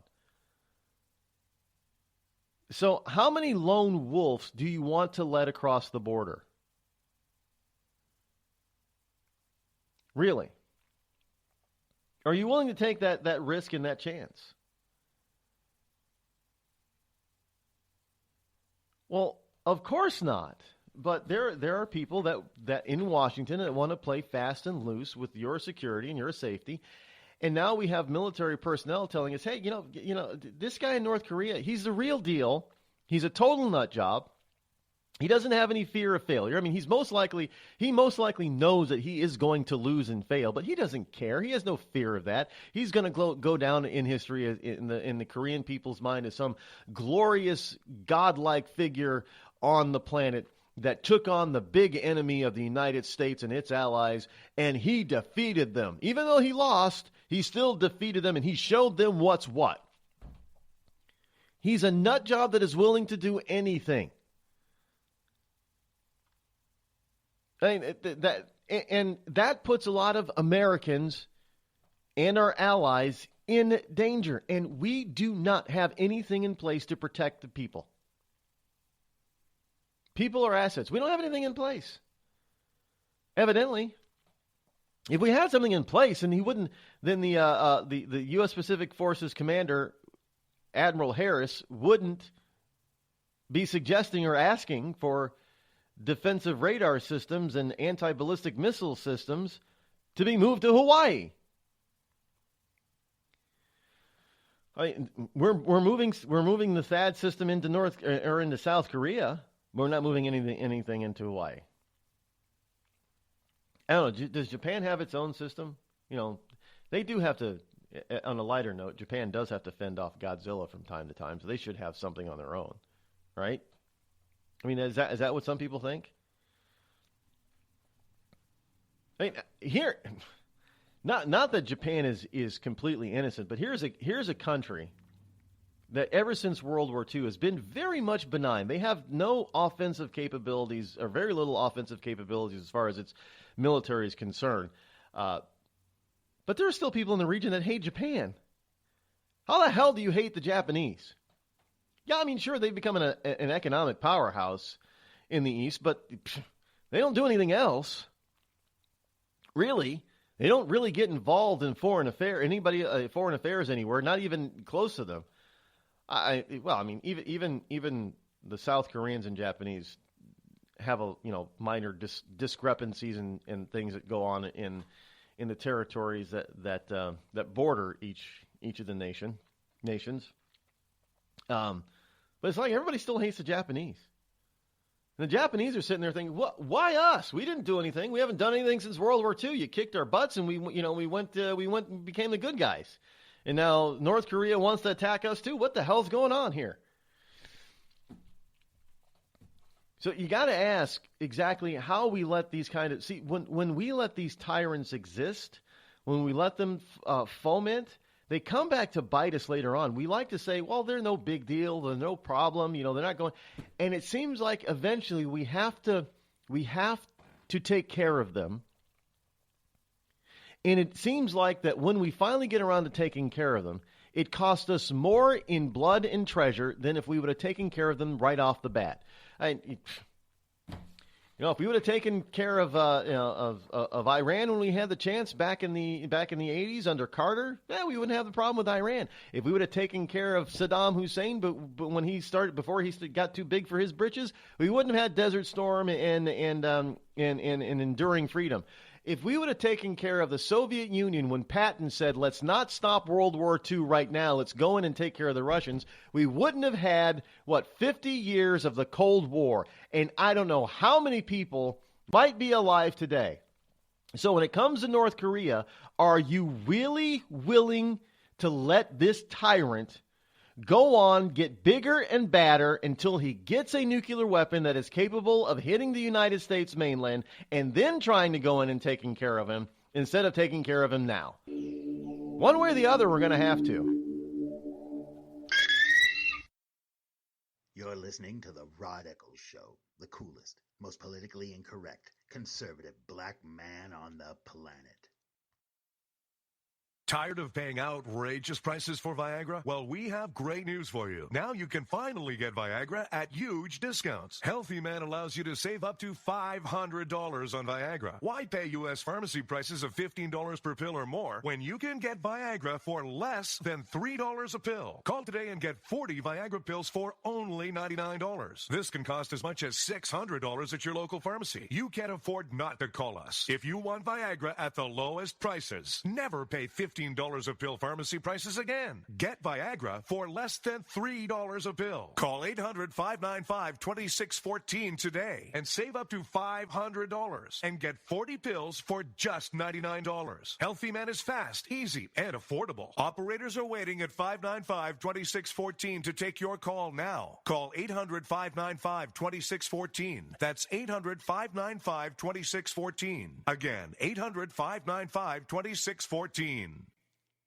We've all heard of male enhancement, but now there's an expert on true male enhancement in the areas that really count. In Herb Ellis's book, Husband 2.0, Real Male Enhancement, you'll find answers to questions like, why doesn't she want to have sex? A quick start, quick results workout guide. Plus, what you can do as a side hustle to make money now. With all the great tips in this book, every man can benefit. Get the book, Husband 2.0, Real Male Enhancement, on Amazon.com. It started with a knock, but it wouldn't end there. What happens in the story next, many wouldn't understand, and most wouldn't believe. 5 + 2 = Perfection by Samuel Rosette Jr. is a must-read. The scriptures within are reminders of the ancient past, and yet intriguingly infuses with texts which stand on the edge of the stage of relevancy. Available online at Westbow Press, Amazon, Books A Million, Barnes & Noble, and SamuelRosetteJr.com. Hi, Gordon. What you been up to? Big things, Fred. I'm a full-time student at bartending college. Wow. I never had time for a formal education. Well, I decided to make time, but it's not easy. Bartending college is a 4-week course. Gee, how far along are you? Well, let's see. This is Tuesday, the 3rd week. Hey, I'm a junior, and I'm late for a daiquiri lecture. Why don't you join me? Why not? Bartending college. You've already spent enough time on the other side of the bar to qualify for enrollment. Bartending college. We'll teach you everything you need to know. You'll get a starter set of bartenders' jokes like... So I says to the guy, you can stay, but the cow's gotta go. Bartending college. You'll learn how to roll drunks, water the liquor, and skim the cash register. And remember, as the bartender, you drink for free. Last call. For integrity.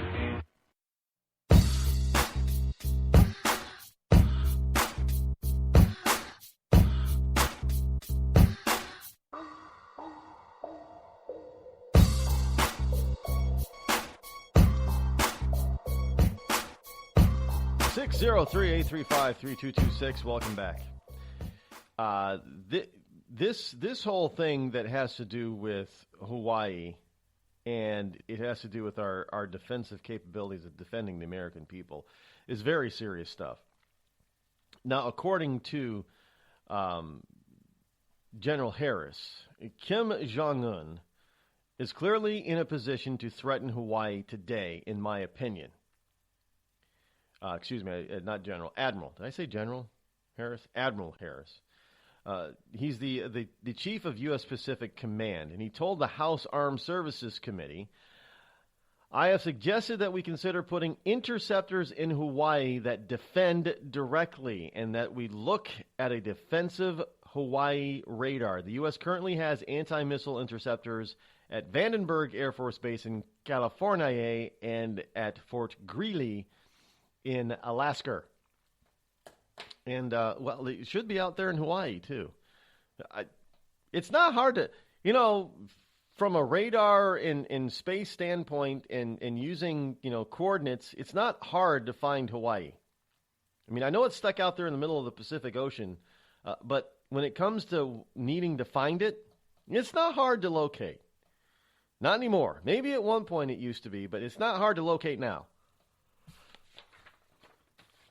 And we need to really understand that Kim Jong-un is a complete and total and utter nut job.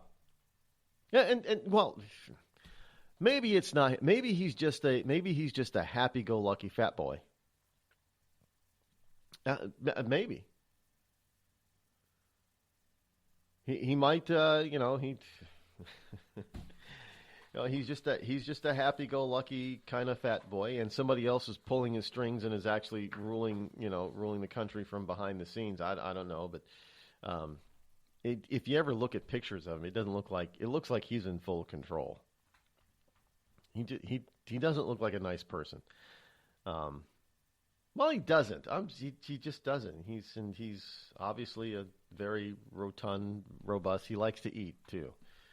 I know if I were to say that in North Korea, it would be cause for me to be taken away and put in their version of a gulag.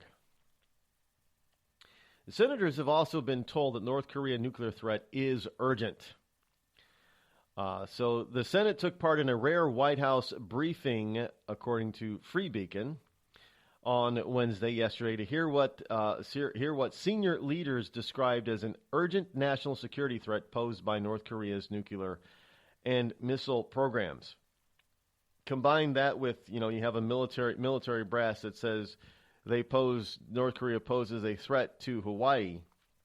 And you got to be asking yourself, well, if we have all of this stuff being out there that is in the public eye, what is it that the public is not being told about North Korea? What exactly is not being? I mean, this is, look, folks. I mean, this is something that really needs to be brought to light, needs to be discussed. You have got Russia and China putting man and machinery, war machinery, on the border with North Korea. You have got Asian nations like Australia and Japan sending ships to join the U.S. Armada, and the U.S. sending not one, but possibly 3 carrier strike groups to the region. You have Seoul, Korea, and Japanese governments telling their people, be prepared for an attack. You only have a 5 or 10-minute warning. Something's going to happen, folks. I don't know where it's going to come from first. I don't know who's going to strike first. I don't even know if it's going to be the U.S. that strikes back. But they are now isolating this guy. And when you isolate people like this, it's akin to backing an animal into a corner. China's no longer buying coal from them. What else is China not getting from North Korea that they used to get? I mean, coal is one thing. I don't know what else they could have possibly been giving Kim Jong-un money for. What do you think he was getting the money to maintain his army? Now he doesn't have that. What else is he not getting? There's other economic sanctions right now that the UN and the United States have put on North Korea. So what else is Kim Jong-un not getting? We are forcing him into a corner. And we know what happens with wild animals when you corner them. They become extremely vicious. Now, they usually end up losing, but not before they do an awful lot of damage to the predator. So, nobody's taking this seriously. Our lamestream media is not taking this seriously. Snowflakes are not taking this seriously. We are on the precipice of war here, people. And nobody, it seems, in the United States is taking it seriously. Hello?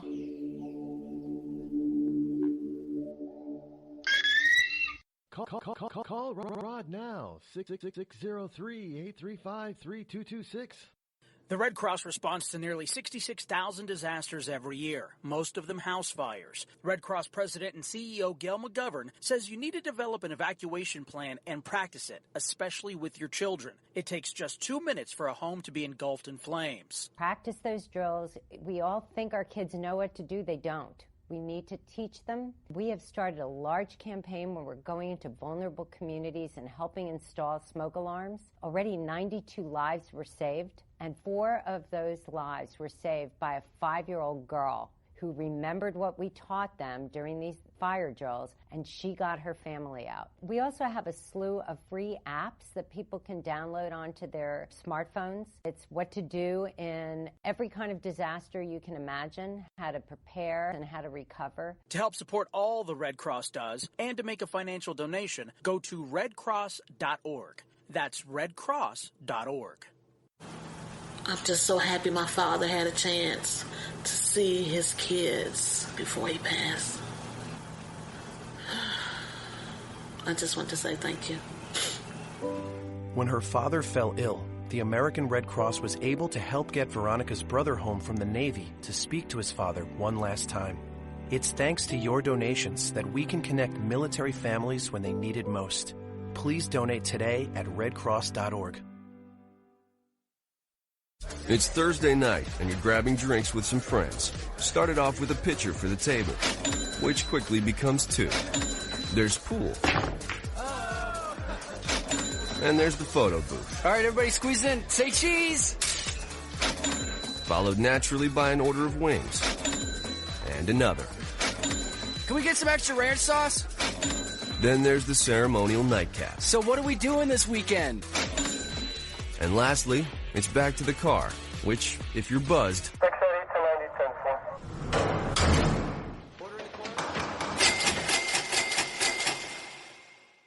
could be the most expensive night of your life. Getting pulled over for buzzed driving could cost you around $10,000 in fines, legal fees, and increased insurance rates. Nothing kills a buzz like getting pulled over for buzzed driving, because buzzed driving is drunk driving. Brought to you by the National Highway Traffic Safety Administration and the Ad Council. Every day, the men and women of the United States Marine Corps demonstrate their commitment to defend the American way of life. Since 1775, we have served our nation as a force in readiness. From combat operations to humanitarian assistance in every corner of the world.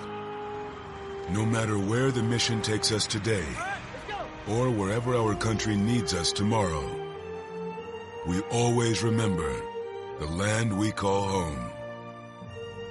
As Marines, we take a stand for each other, for our nation, for us all, the few, the proud, the Marines.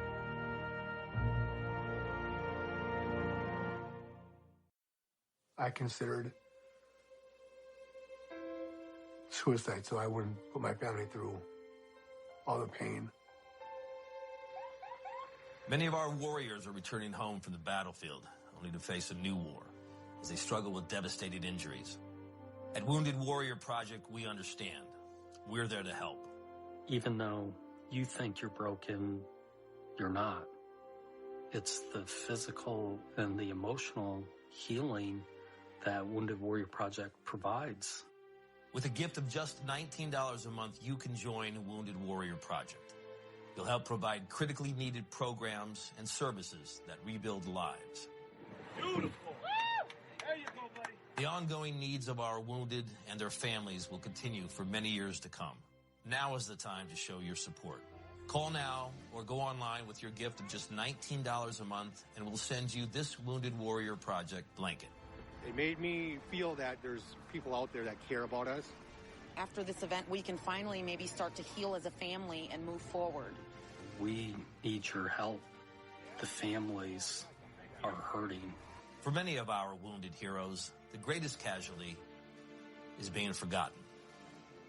That's why your gift of just $19 a month is so important. Please, call or go online right now. I'm not Rod Eccles, and I approve this message.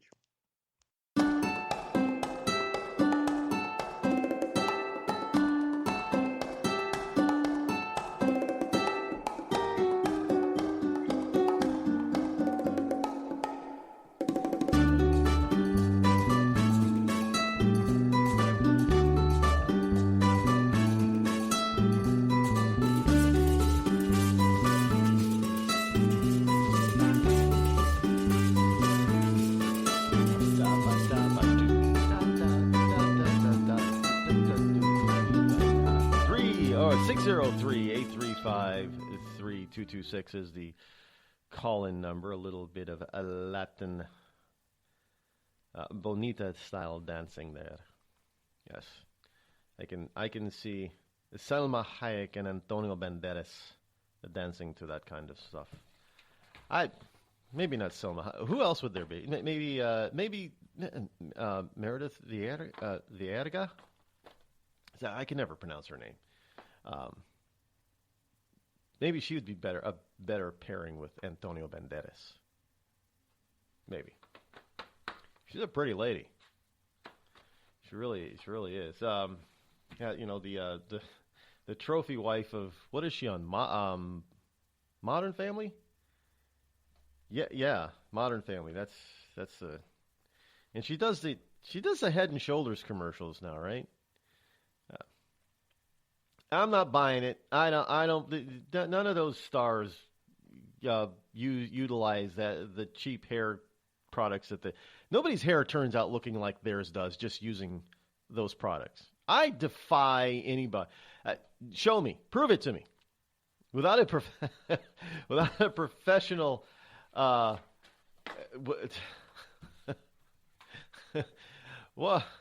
yeah, well. Yes, Desperado. Superfan Dom is reminding me that Desperado is one of his favorite movies with Antonio Banderas. I happen to like Desperado too, and the Mexican stories, Once Upon a Time in Mexico stories, and his brothers. They had the guitar cases. One had a machine gun, another had a rocket launcher and a guitar. That was just badass. Those are macho. And what was it? Assassins with Sylvester Stallone. Yeah, one of my favorite movie lines of all time. No more chit-chat. Let's play. That was Antonio Banderas delivering those lines. Yeah, he was. But he also seems like he's a very nice guy. I've heard that a lot of nice things about Antonio Banderas, specifically, as a regular person. I don't know why he was with Melanie. Was it Melanie Griffith that he was married to for a little while? Yeah, I think it's Melanie Griffith, right? Well, one of those '80s female stars. But yeah. So and Antonio and Meredith dancing. That would be a Dancing with the Stars. How come they don't get Antonio Banderas to be on Dancing with the Stars? I'd watch Dancing with the Stars then. Do you know I've never seen an episode of Dancing with the Stars? I've never seen one. I've seen a few segments here and there, but I've never seen an episode of Dancing. It does not interest me. I'd watch it if they got Antonio Banderas. Maybe he's not enough of a has-been yet, I guess. I don't know. ooh, did I say all the stars and were has-beens who are on? I don't know. I don't watch it. It just seems to me that if you're a big-time active star now, you don't have time to do that. I can be wrong, but because I don't watch it, so I don't know who's been on it really. I just don't watch Dancing. Sorry, I don't watch Dancing. But now there's a new program that is being hyped like you would not believe, and it's being hyped so much that now I'm going to have to at least watch the first episode. Hulu. I mean, everywhere I look, I'm getting the stuff in my email. I'm seeing commercials on what little TV I watch. I get the commercials of it. I see it come across in my newsfeed on some social media. The Handmaid's Tale, or whatever story, whatever that is, on Hulu. So it's a Hulu original. And I'm seeing so much of it, and people are talking about it, so I guess I'm going to have to go in this weekend and watch an episode or two of it and see what it's all about. But I don't know what it's about. I'm confused. I mean, I've seen some of the previews and thinking, well, it's, like the old style clothing, pilgrimish type of clothing, so it's probably taking place in the 16 or 1700s or something like that. But no, I see modern stuff. They're in a modern time, in a modern city, today, and I'm confused. I don't know. I guess it's from a book or a series of books. I've never read them, never heard of them. So I'm a little confused as to what this is all about. So I guess I'm going to have to watch an episode or two to find out. Well, I'll get to the bottom of it for you. I will get to the bottom of it, I promise. And then I will report back to you. I'll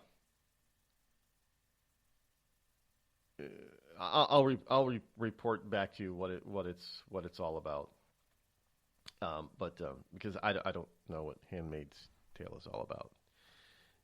Sometimes you can figure out the pulse of what is going on by the movies and television programs that are out there. Now, I find it interesting that we have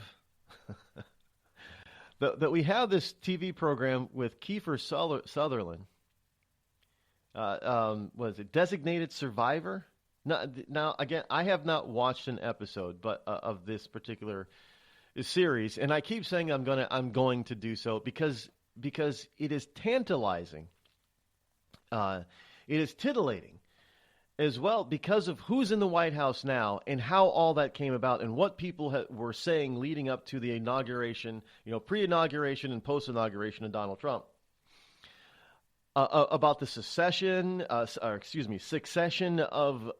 presidency should Donald Trump not be able to live up to his duties, and you had some people that thought they were next in line, and they didn't read the Constitution, or they'd find out that they were nowhere near next in line, but or got the succession wrong somehow. But it's just kind of interesting that this whole, and I know there are probably a lot of people in this country that would like to try to start over.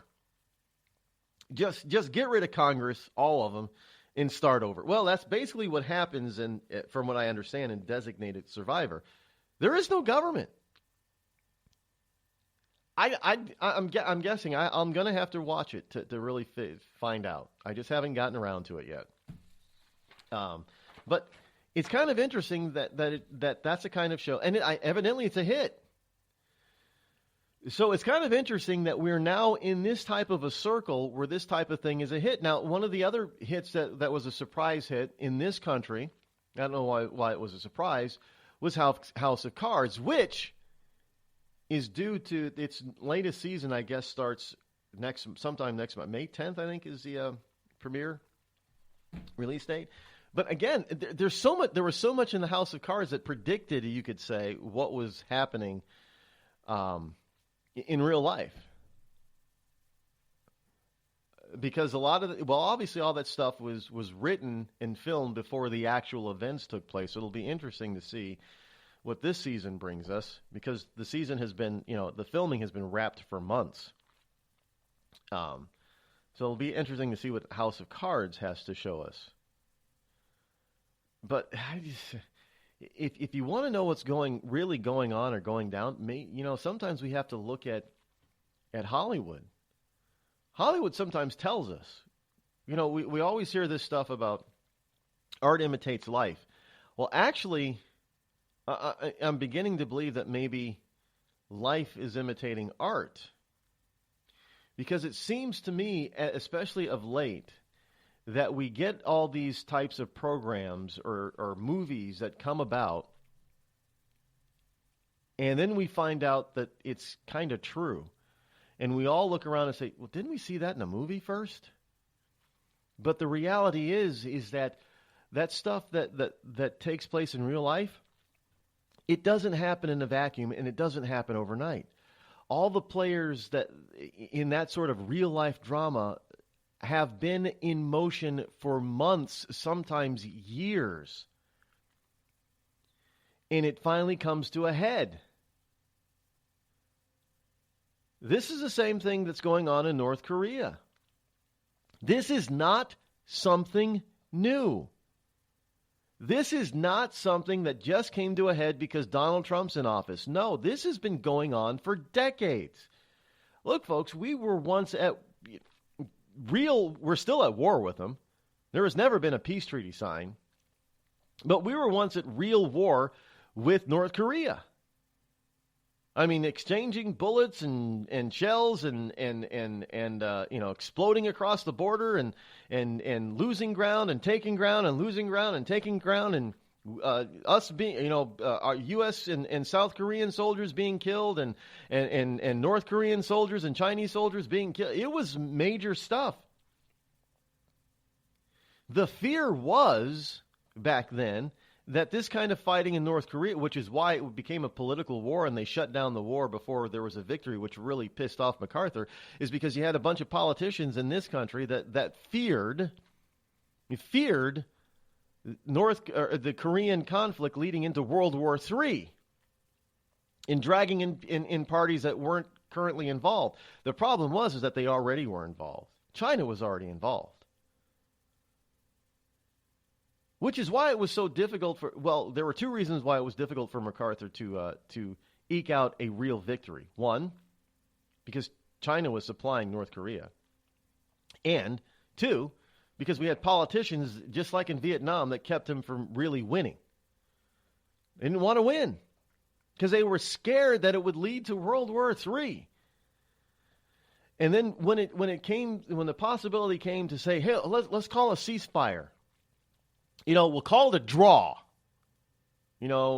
Both fighters go back to their corners and we'll call it a draw and we'll just go home for now. There was no peace negotiations. There was no treaty that was being sought. It was just a ceasefire. That's where we are today. Nobody really tried to resolve the conflict back then. So the problem is that since nobody tried to resolve it, the problem festered. So it has been growing for decades. Whatever it is that North Korea has against the South, and whatever it is that the North Koreans have against the USA and the West, has that negativity has been festering since the end of hostilities in the Korean conflict. And nobody's done anything about it. Oh, sure, from time to time, one of the dictators up there, Kim Jong-un or Kim Jong-il, they'd rear their ugly head, and then a U.S. president and an Asian coalition like Japan and Australia and a few others would do certain things and economic things and put them back in their place, and then they disappear and shut up for a little while. But nobody ever tried to fix it. I'm not blaming our side for not trying to fix it, because it's also most likely that their side didn't want to fix a damn thing. But nobody's ever tried to fix it. So whether it be our side or their side, and this has just been festering. And at some point, like all good dictatorial stories, it has to come to a head. These guys just don't tend to fade away into obscurity. There's an end game. Now, with Kim Jong-il, his end game was making sure that his son, Kim Jong-un, was going to continue the family tradition, which evidently he is. Now, from what I know, so far, Kim Jong-un has no posterity as of yet, so it's all on him. So what is Kim Jong-un's end game? Maybe he doesn't have one other than total self-destruction, which means we're going to get dragged into it. This is serious stuff. And you got to think about these people on a psychological basis. And this is stuff that our lamestream media just doesn't want to touch. Oh, no. Instead of focusing on the problem that North Korea is posing to a lot of people in an ever-growing region of the planet, no, they want to focus on why it is that grandstanding Bernie Sanders didn't attend with 99 other senators to a briefing at the White House on North Korea. I mean, hell, even Chuck Schumer and Elizabeth Warren went. I mean, how do you live up to that? Hey, even Elizabeth Warren went to the briefing. I don't care if they just went for tea and crumpets. The problem is that everybody went, including the most staunch opponents, Warren and Schumer. And you, Bernie Sanders, are saying, well, you weren't going to be a part of the pony show, the circus. Now who's grandstanding? You're on MSNBC talking about, well, I wasn't going to be a part of that pony show. No. So now you're making your own pony show, and you're on the wrong side of the fence. I mean, you could have just went up there for tea and crumpets, for crying out loud. They could have just said, the only thing they could have said to you is, yeah, North Korea's bad. They could have nukes. That's the briefing. That was still enough for you to know. But Bernie doesn't think that that's enough to know. Yeah, what you know what this reminds me of? If we're talking about television and movies, I just can't believe that we actually have people like Bernie Sanders running around. This reminds me of the Twilight Zone.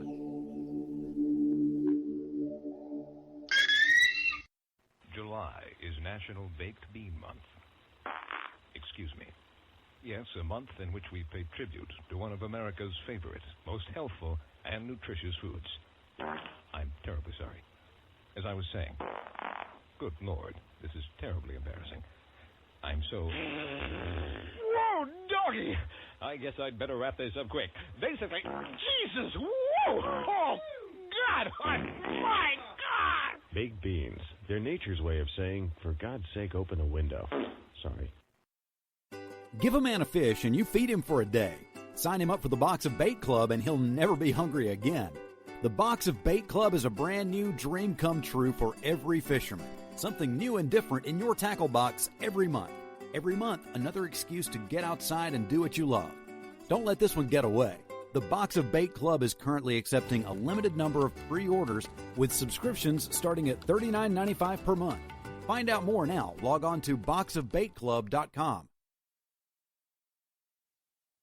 Tired of paying outrageous prices for Viagra? Well, we have great news for you. Now you can finally get Viagra at huge discounts. Healthy Man allows you to save up to $500 on Viagra. Why pay U.S. pharmacy prices of $15 per pill or more when you can get Viagra for less than $3 a pill? Call today and get 40 Viagra pills for only $99. This can cost as much as $600 at your local pharmacy. You can't afford not to call us. If you want Viagra at the lowest prices, never pay $15 a pill pharmacy prices again. Get Viagra for less than $3 a pill. Call 800-595-2614 today and save up to $500 and get 40 pills for just $99. Healthy Man is fast, easy, and affordable. Operators are waiting at 595-2614 to take your call now. Call 800-595-2614. That's 800-595-2614. Again, 800-595-2614.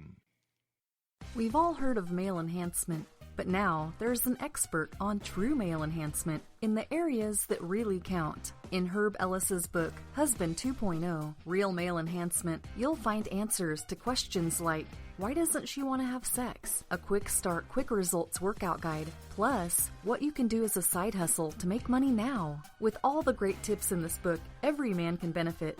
Get the book, Husband 2.0 Real Male Enhancement, on Amazon.com. It started with a knock, but it wouldn't end there. What happens in the story next, many wouldn't understand, and most wouldn't believe. 5 + 2 = Perfection by Samuel Rosette Jr. is a must-read. The scriptures within are reminders of the ancient past, and yet intriguingly infuses with texts which stand on the edge of the stage of relevancy. Available online at Westbow Press, Amazon, Books A Million, Barnes & Noble, and SamuelRosetteJr.com.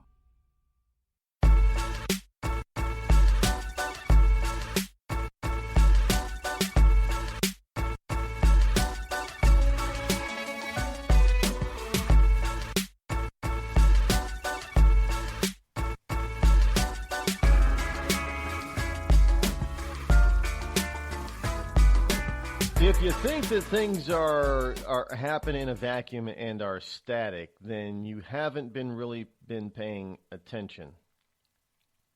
This happens whether it be with Iran, whether it be with countries that don't seem to be on our radar, that aren't causing us problems now. They've caused us problems in the past, and nothing has really changed. Somalia, anybody? The Somali pirates type of thing. They've been kind of quiet lately, but nothing's been resolved about it. So they're simmering. They're simmering. I mean, it's amazing how we just jump from hotspot to hotspot only simply because somebody just decides to stop being quiet. Some dictator or some jerk decides to stop being quiet and cause trouble and rattle their sabers or their swords or what have you. And then all of a sudden everybody's paying attention. And then they go quiet for a little while, and they think, oh, yeah, well, we've taken care of him. No, we haven't taken care of him. Nothing's been resolved. That's the problem.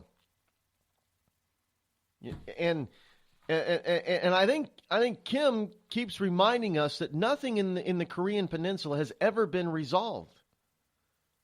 And everybody wants to kick the can down the road. Well, we'll just contain them, and we'll just put economic sanctions on them, and we'll kick the solution down the road because we don't know what the answer is, or it's too tough for us to deal with right now, or we don't want to deal with them, or they just label him a nut job. Well, Kim Jong-un probably is a nut job, but by labeling him a nut job and then not dealing with him at all it does nothing more than infuriate a nut job.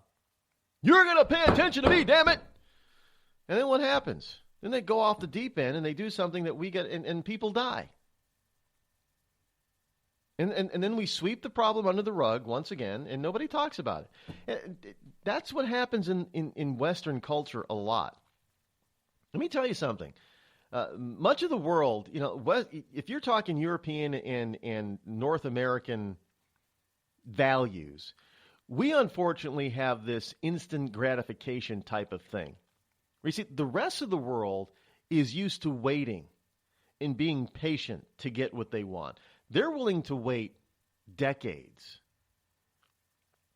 if need be, to get what they want. I mean, do you realize that this was something that came as a shock to a lot of American companies? Do you realize that after World War II, a lot of Japanese countries had business plans? Yeah, so do American companies. American companies had business plans for the next 12 months, for the next 24 months, the next 5 years, maybe the next 10 years. Japanese companies had real, solid business plans 100 years out. Now, sure, a lot can happen in 100 years to change it, but the whole point is that you put in place a pattern and a scenario and a pathway for the next 100 years for your particular company. They do that with countries. The United States and the West never does that. We're all into this instant gratification crap. They're into waiting it out because they're all, next generation, my son will benefit from my work. We don't do that anymore. So, the Kim Jong-il thing, my son will benefit from my work. That's all it takes, folks. A little bit of patience You just outweigh us because we have such a short attention span. We do. Especially Americans and Brits. We have an extremely short attention span. It's absolutely unbelievable. If you don't like what you're seeing on TV, just wait 5 minutes. Literally, it will change.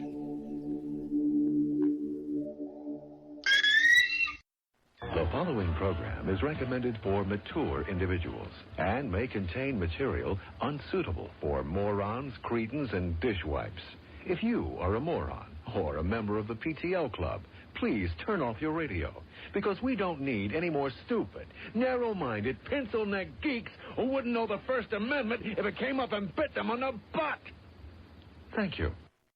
When I found out I had atrial fibrillation, a serious but highly treatable heart condition, first thing I thought of was who would take care of my wife and children if anything were to happen to me. My doctor recommended Pravactin. I had a lot of questions, so I did some research. It turns out Pravactin is the #1 recommended drug for Crohn's disease. I think my doctor's trying to kill me and steal my wife. Doctors. They'll stop at nothing to get your wife.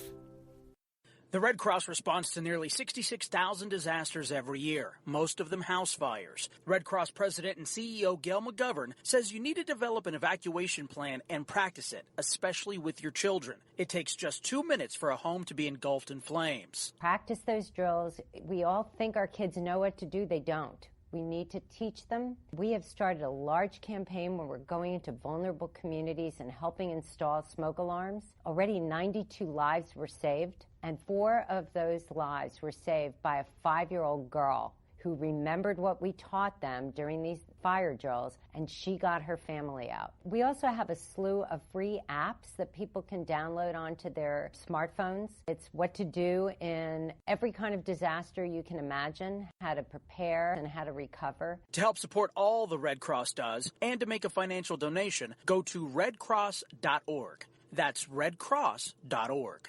See that cute little dog in the pet store window? Chances are it came from a puppy mill. A breeding facility that forces caged, neglected, and often sick dogs to churn out puppy after puppy to be sold for profit. Meanwhile, millions of wonderful, healthy pets end up in animal shelters. This leads to the killing of more than 9,000 by the end of today. But with one simple choice, you can help. Just by deciding to adopt instead of purchase your next pet. Animal shelters are full of amazing pets looking for a home. When you adopt your new best friend, not only are you saving a life, you're taking a stand against puppy mills. When your friends see the smart choice and impact you've made, they adopt their next pet and share with 5 of their friends, who share with 5 more. Before long, thousands get involved. Pet stores stop selling dogs from puppy mills, and even more lives are saved. And with your help, we can save them all. Visit bestfriends.org/puppymills to learn more. Every day, the men and women of the United States Marine Corps demonstrate their commitment to defend the American way of life. Since 1775, we have served our nation as a force in readiness. Get some rear security. From combat operations to humanitarian assistance in every corner of the world. No matter where the mission takes us today, or wherever our country needs us tomorrow, we always remember the land we call home. As Marines, we take a stand for each other, for our nation, for us all. The few, the proud, the Marines.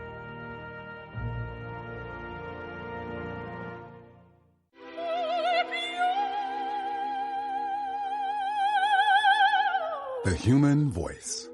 It can be sweet as music,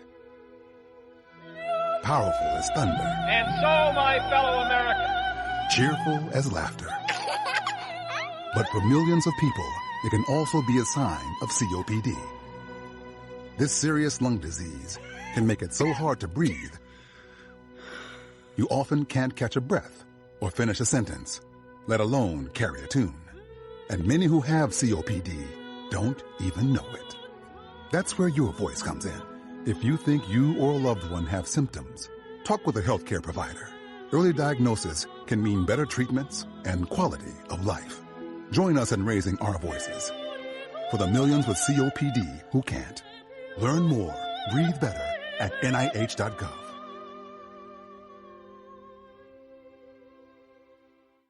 As a mother, you don't want to have to worry about this bill is coming, but then she needs this chemo. That's a decision you shouldn't have to make. It's a huge burden lifted financially, and so it allows you to give singular focus to your child. I've never known a hospital that takes care of their patients so thoroughly. That was the first thing I was like, how are we going to do this? When they told us that we didn't have to pay a single bill, I was like, wow. They pretty much have saved us.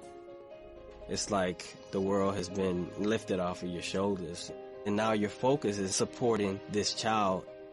There is not another hospital like St. Jude. The patient care is unmatchable. It saved my life. It saved my daughter's life. It saved our family. St. Jude Children's Research Hospital. Finding cures, saving children.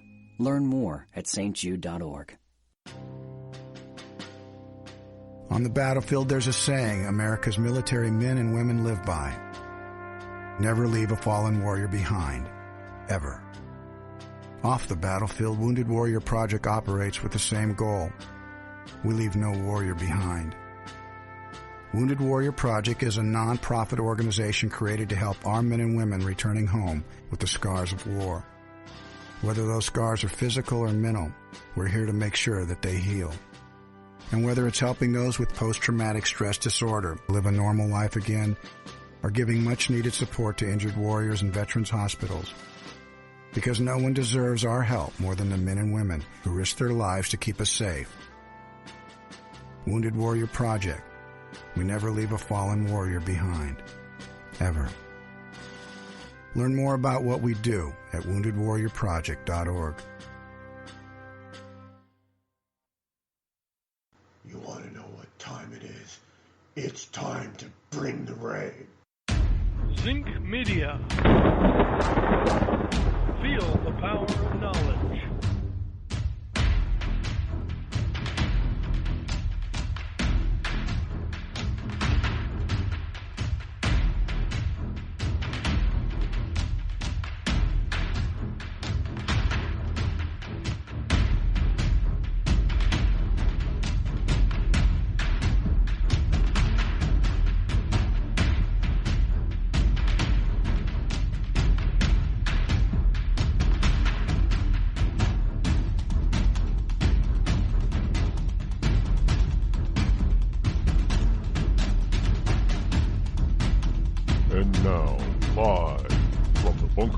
Studio located somewhere within the great granite state of New Hampshire. It's Rod Ecclers. And welcome back. Hour number 3 here on the Rod Ecclers Show. The fastest 3 hours on Internet Talk Radio is right here on the Rod Ecclers Show. Welcome once again to liberty lovers and ecclesiastites all around the globe. Call-in number this morning is 603-835-3226. Again, that's 603, toll-free, 603-835-3226. And here in my currently cigar nicotine-stained fingers, we have this story from the Free Beacon. China's future aircraft carrier force could be a financial train wreck. See, all you got to do is, if anybody has any doubt that what I say on this program is right, then this should be one of those things. I told you yesterday and the day before, I told you that having a Navy with aircraft carriers is expensive. It puts a financial drain on that nation's economy and budget. And there aren't a lot of countries out there that have a big enough economy that can afford to have multiple aircraft carriers floating around out there in the open seas. United States just happens to have, depending on who you talk to, either the world's biggest or second largest economy. So we can afford to do this. But even for us, building these things are getting more and more expensive. I mean, the USS Gerald R. Ford It cost a reported $16 billion. And it's not ready for combat yet. So, well, we got a couple more of these things that are being built right now. But so these things are prohibitively expensive for smaller nations.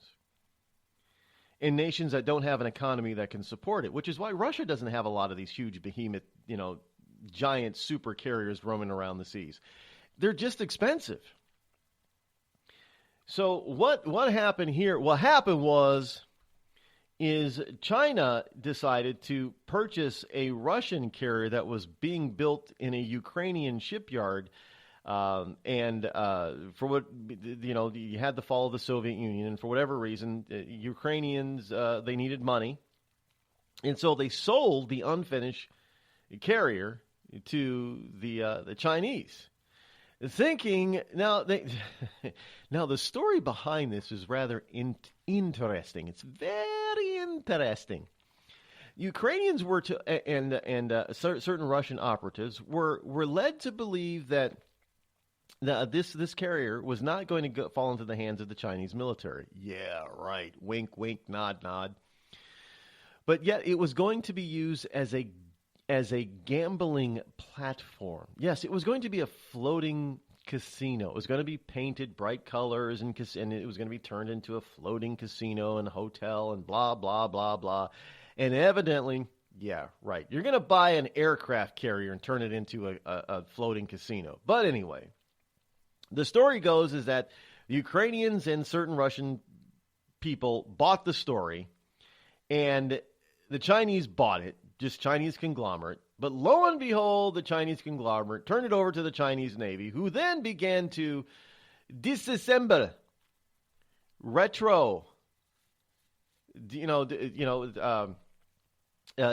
view the technology of this thing and dissect it. And then start plans and designs on aircraft that the Chinese didn't have yet, and all the other stuff that needed to go along with it, the Chinese didn't have, that they were going to need to go along with an aircraft carrier. And so while they were doing this, they were refurbishing and putting their own little touches and techniques into this carrier, and then they set it afloat. And they took what they learned out of tearing this thing apart and putting it back together and built their own. And their first from-the-ground-up aircraft carrier was launched yesterday and began its trials, much like just a few days after the USS Gerald R. Ford new class of carrier called the Gerald Ford class was launched and began its sea trials. First of its sea trials. The $16 billion vessel, took off to do what it needed to do. It hasn't gone to a shakedown, but its initial sea trials. But this is not the first one. This is not the only ship that China has, aircraft carrier Chinese have on the books. In fact, they're in the middle of building or planning up to 4 more carriers, including some that are going to be super carrier class. Yes, flat tops, because this new carrier that they built and the one that they refurbish is not a flat top. It has a ski slope takeoff. But so the Chinese plans for its future carrier force could become a major financial difficulty for the country. The resources poured into aircraft carriers are a massive budgetary burden even in the US of A. And this is according to Andrew Marshall, former director of the Pentagon's Office of Net Assessment. China's first indigenous aircraft carrier, assigned the hull number CV-17, is expected to be named the Shandong, which will be slightly larger at 70,000 tons than the CV-16, China's first ever aircraft carrier, which was at 66,000 tons, I do believe, if I recall. The CV-17, characterized by the Chinese as a homegrown design, is an upgraded version of the Liaoning. The Soviet-built Liaoning, however, was not developed either in China or with China's naval requirements in mind. Ukraine sold the unfinished ship in 1998 to Chinese middlemen pretending to have no connection to the Navy. Yay! So the Liaoning was eventually towed to the Dalian shipyards, where it underwent more than a decade of refitting as the People's Liberation Army Navy worked to develop aircraft for the carrier base use. Now, the new carrier they claim is going to be just enough different from the Liaoning that the plan will enjoy minimal benefits, if any, of no synergism from having two similar designed ships. In other words, these ships are not very much alike at all. Now, the problem is that these two ships are non-nuclear. So they're oil-based, which means they need to be, serviced a lot more often than a nuclear-based craft. However, the plan is expected to launch a second carrier that they built, that they are building from scratch in 2021, that will be equipped with a steam catapult similar to the U.S. Navy's current fleet of super carriers. Use a steam catapult system, not a ski jump system. These are the new carriers that they're currently building. So they're not going to be like the first two at all. As a matter of fact, the last one that is on the designing board is not going to be a subsequent. Is not going to be a third series of carrier in China. Calls for ships to be fitted with electromagnetic catapults like that of the U.S. Navy's incoming Gerald Ford class, and to be powered with nuclear reactors. Where are they getting this information? Are they developing this stuff themselves? The Chinese? No, of course not. They're stealing it and buying it from everywhere else. Now, it's not saying that the Chinese are not smart enough to be able to develop this stuff on their own, but let's face it. They've come, they're taking the shortcut. They've gleaned everything they possibly. What did they do with their carriers? Did they learn how to do the carrier all by themselves? No. They took 10 years and took apart somebody else's carrier, and then they copied it. And then they thought, well, you know what? We've got these designs over here. We can copy this one over here. So let's get a flat top. After we build this one, we'll get a flat top with steam catapults. Wait. The U.S. has got a new system, a more dependable system called a electromagnetic catapult, not a steam catapult. Well, we better get one of those. Let's see if we can get the information from them on that, right? Well, I mean, the new Gerald Ford is such a high-tech ship. It really is. The Gerald Ford class is going to be now, future, according to those in the know, future Gerald Ford class carriers will cost about $12 to $13 billion, not the $16 billion. Well, I think it was originally, this one was originally supposed to cost $10 to $11 billion. And because of all the technology, the costs skyrocketed, overruns, but they've supposedly fixed a lot of that stuff, so it should bring the cost back down to $11 billion per carrier. And we're also going to see some new technology deployed in some of these things, like on carriers, like rail guns and laser guns, and this stuff is. I mean, this is cutting edge stuff. It's coming on board. So the question is, are we going to start seeing this stuff all of a sudden start appearing on Chinese vessels? And if they do, how is it possible? Did we have were there a lot of people involved in, say, the Obama administration that were much like the Clinton administration in passing off a lot of secrets as non-secrets? Well, hell, Hillary did have a private server in an unsecure server in a bathroom somewhere. And we know that other countries were able to get into the server and look at some of the emails. So, it's highly possible some of that stuff made it to, some of this classified stuff made it to China for a price. Not saying the Clintons sold anything. Not saying the Clintons sold anything directly. But we do have things like Charlie Tree, do we not? Or people like Charlie Tree. Just saying. So China is, and this, they're bringing this kind of stuff online over the next half decade to decade because of what they're doing in the South China Sea. Nobody else in the region is going to have aircraft carriers but the U.S. of A. What do you think China's going to do? You think China is just going to sit back and say, look at our pretty aircraft carriers and not actually use them to at least intimidate their foes? Well, nobody else is going to have aircraft carriers. Nobody else is going to be able to project, not even. Look, I mean, there are these mini carriers, I know, but the Marines have what we call these what are they called? They're mini carriers, basically. And in Great Britain and France, they have the same thing. I think Australia has a couple of these mini things, but they're nothing compared to a super carrier. Nothing. They don't have the ability of a super carrier has. It just, the mini carriers, especially the ones that the U.S. Marines use, they're more not about deploying firepower as they are about transferring that firepower. In other words, landing craft. The U.S. Nimitz or Carl Vinson, they can deploy firepower anywhere without needing, and that being a floating base.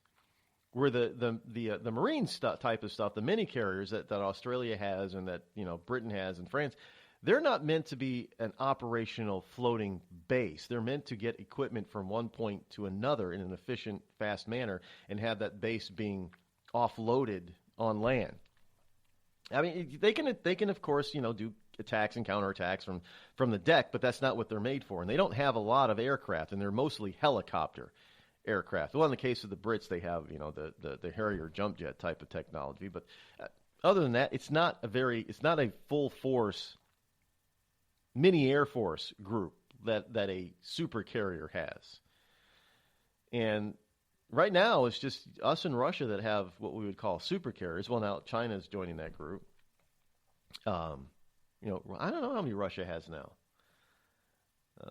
We're down. I mean, Trump wants to build us back up to a Navy with 350 vessels, which would amount to about 14 or 15 super carriers. Because what are we? We're down to like 10 now? Ridiculously low number. But then again, once you get the Americans pissed off, man, and we get determined, we can take one carrier and make it seem like there's 20. Just remember World War II, what we did with one carrier for such a long period of time. Yeah, if it wasn't for that one carrier, we wouldn't have beat the Japanese. Even the Japanese couldn't believe what we could do with one carrier. When they found out later it was one carrier, that's it? One? You guys only had one? Well, it's because carriers, if used properly, are powerful tools of war.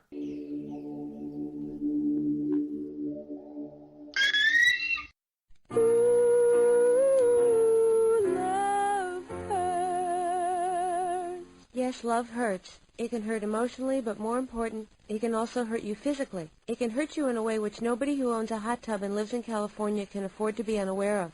Yes, I'm talking about California hot tub rectal gonorrhea. This painful, incurable disease can make an enjoyable soak in a hot tub with family, friends, and dog into a literally unforgettable experience. If you catch California hot tub rectal gonorrhea, not only will you walk around feeling like you're about to pass a twisted sardine can lid, you'll also smell like a pile of burning tractor tires. So don't jump out of the frying pan and into the hot tub, because if you get California hot tub rectal gonorrhea, it'll really burn your ass. This has been a public service message brought to you by the Citizens Against CHTRG Foundation. California hot tub rectal gonorrhea. We're not going to take it sitting down.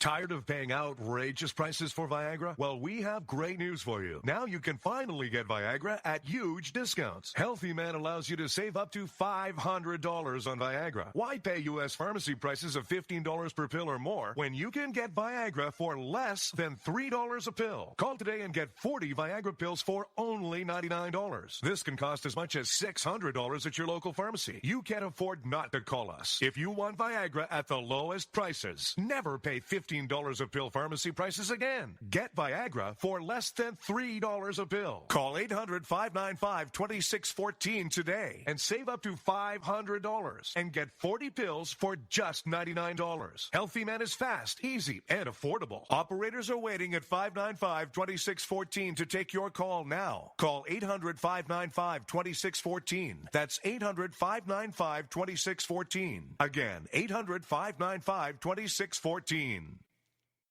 It started with a knock, but it wouldn't end there. What happens in the story next, many wouldn't understand, and most wouldn't believe. 5 + 2 = Perfection by Samuel Rosette Jr. is a must-read. The scriptures within are reminders of the ancient past, and yet intriguingly infuses with texts which stand on the edge of the stage of relevancy. Available online at Westbow Press, Amazon, Books A Million, Barnes & Noble, and SamuelRosetteJr.com. We've all heard of male enhancement, but now there's an expert on true male enhancement in the areas that really count. In Herb Ellis's book, Husband 2.0, Real Male Enhancement, you'll find answers to questions like, why doesn't she want to have sex? A quick start, quick results workout guide. Plus, what you can do as a side hustle to make money now. With all the great tips in this book, every man can benefit. Get the book, Husband 2.0, Real Male Enhancement, on Amazon.com.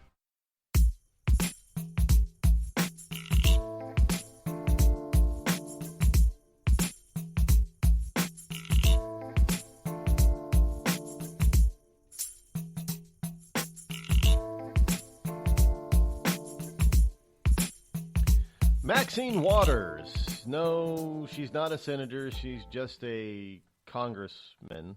I know. She's a congresswoman. I don't say congresswoman. She's a congressman. Well, you're just a misogynist. You hate women. No, not really. Here's a woman. How old is she? She's old. She loves her wigs, though. Not gonna deny. She's got those are some expensive wigs. But Maxine Waters is still out there touting Trump's connections to Russia. But according to the Blaze, she's got some of her own. Yes, indeed, California Representative Maxine Waters has been relentlessly pointing fingers at President Donald Trump and his administration's ties to Russia. Waters is such a fan of the accusation that she has even recently speculated that Representative Jason Chaffetz's departure from his seat was due to his own connections with Russia, a conspiracy which she has admitted to having no evidence of. Now, I don't know if Representative Chaffetz has any connections to the Russian premier. I mean, president. What's he called? President? Yeah, the president or prime minister, right? Premier? Yeah, that Putin fella. Is it still Medvedev? No, it's the Putin. Putin's back. Putin. He's got connections to Putin. I know he does. I just feel it in my bones. Due to these alleged connections, Waters has been banging the drum for Trump's impeachment daily on any show. On anybody who will have her on, and so she can. Trump, he needs to be impeached. He needs to be impeached because he's a Russian crony. Trump is probably Russian himself. He is. I know it. He was born in Moscow. Now, due to this, Waters, who has been in office since 1990, this is 2017 now, folks. You realize this 27 years ago she was first elected. She's been there almost 30 years. Has seen her star rise considerably on the left. CNN noted this as Waters having a moment. However, as He Street has recently discovered, for all of Waters' finger-pointing at Republicans in the Trump administration for having connections to Russia, Waters has some quiet ties of her own. This comes in the form of relationship with pro-Russian, anti-American communist groups known as the Workers' World Party. The Workers' World Party is reportedly a militant left-wing group that sympathizes with many enemies of the USA, including North Korea, Iran, and Cuba. Well, we know how much Waters loves Cuba. She loved Fidel Castro. Oh, she loved him. She would have married him if she could. It also supports Russia's invasion of the Ukraine and is a fan of Russia's President Vladimir Putin. So she's got connection with this group. I've told you this a ton of times before, folks. Whenever a liberal Democrat is pointing a finger at you, that old saying, 3 fingers are pointing back at them, well, they're pointing the finger at you so they can take all the focus off of them because they're the ones doing the very thing that they're accusing you of. And they're trying to take the focus off of them so they can get away with it. You know, hey, see, don't pay attention to me. Look at that guy over there. Now, he's got all the connections. Trump's got all the connections. And see, even Jafin Chaffetz probably has some connections, but I'm only saying it because I know I got some connections, and I don't want you to find out about it or pay attention to it. So I'm going to accuse them, and everybody's going to go over there because the mainstream media is nothing but made up of nothing but a bunch of lapdogs, and they're going to go follow my finger pointing and go stick a microphone in front of Jason Chaffetz's face with no evidence whatsoever and say, what do you have to say about it? Do you have any connections? Do you? You deny it? You deny it? Do you have any proof that you can deny it? Do you have any proof that you don't have any connections? Because that's what they're going to do. So they do it to Trump. Can you prove you don't have any connections, Trump? Can you prove it? Can you prove you don't have any connections? In the meantime, you've got Waters, who's the one with the real connections. It's like, what was the movie? Wag the Dog, right? Yeah, that's what this is. Another Wag the Dog. Or is it Dog the Wag?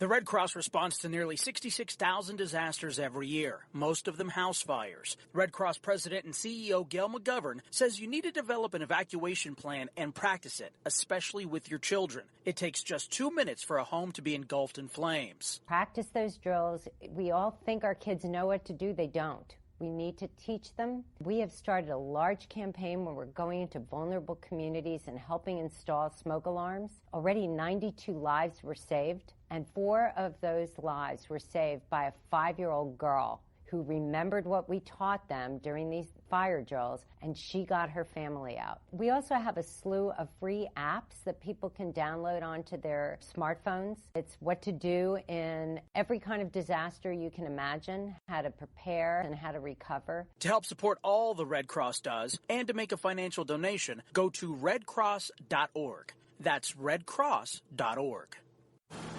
I'm just so happy my father had a chance to see his kids before he passed. I just want to say thank you. When her father fell ill, the American Red Cross was able to help get Veronica's brother home from the Navy to speak to his father one last time. It's thanks to your donations that we can connect military families when they need it most. Please donate today at redcross.org. It's Thursday night, and you're grabbing drinks with some friends. Started off with a pitcher for the table, which quickly becomes 2. There's pool. And there's the photo booth. All right, everybody squeeze in. Say cheese! Followed naturally by an order of wings. And another. Can we get some extra ranch sauce? Then there's the ceremonial nightcap. So what are we doing this weekend? And lastly, it's back to the car, which, if you're buzzed,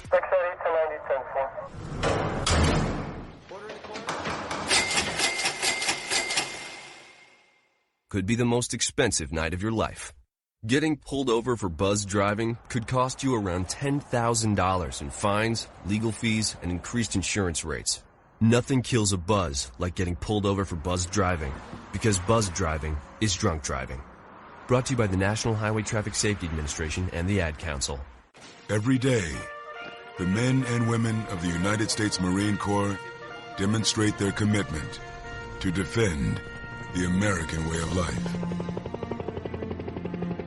Since 1775, we have served our nation as a force in readiness.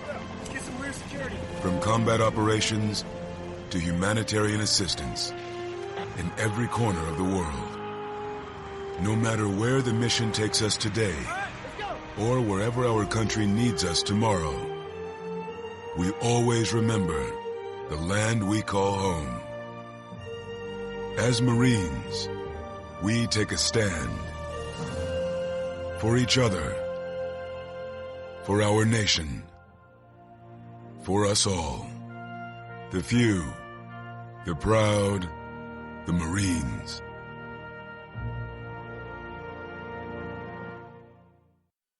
I considered suicide so I wouldn't put my family through all the pain. Many of our warriors are returning home from the battlefield, only to face a new war as they struggle with devastating injuries. At Wounded Warrior Project, we understand. We're there to help. Even though you think you're broken, you're not. It's the physical and the emotional healing that Wounded Warrior Project provides. With a gift of just $19 a month, you can join Wounded Warrior Project. You'll help provide critically needed programs and services that rebuild lives. Beautiful. There you go, buddy. The ongoing needs of our wounded and their families will continue for many years to come. Now is the time to show your support. Call now or go online with your gift of just $19 a month, and we'll send you this Wounded Warrior Project blanket. It made me feel that there's people out there that care about us. After this event, we can finally maybe start to heal as a family and move forward. We need your help.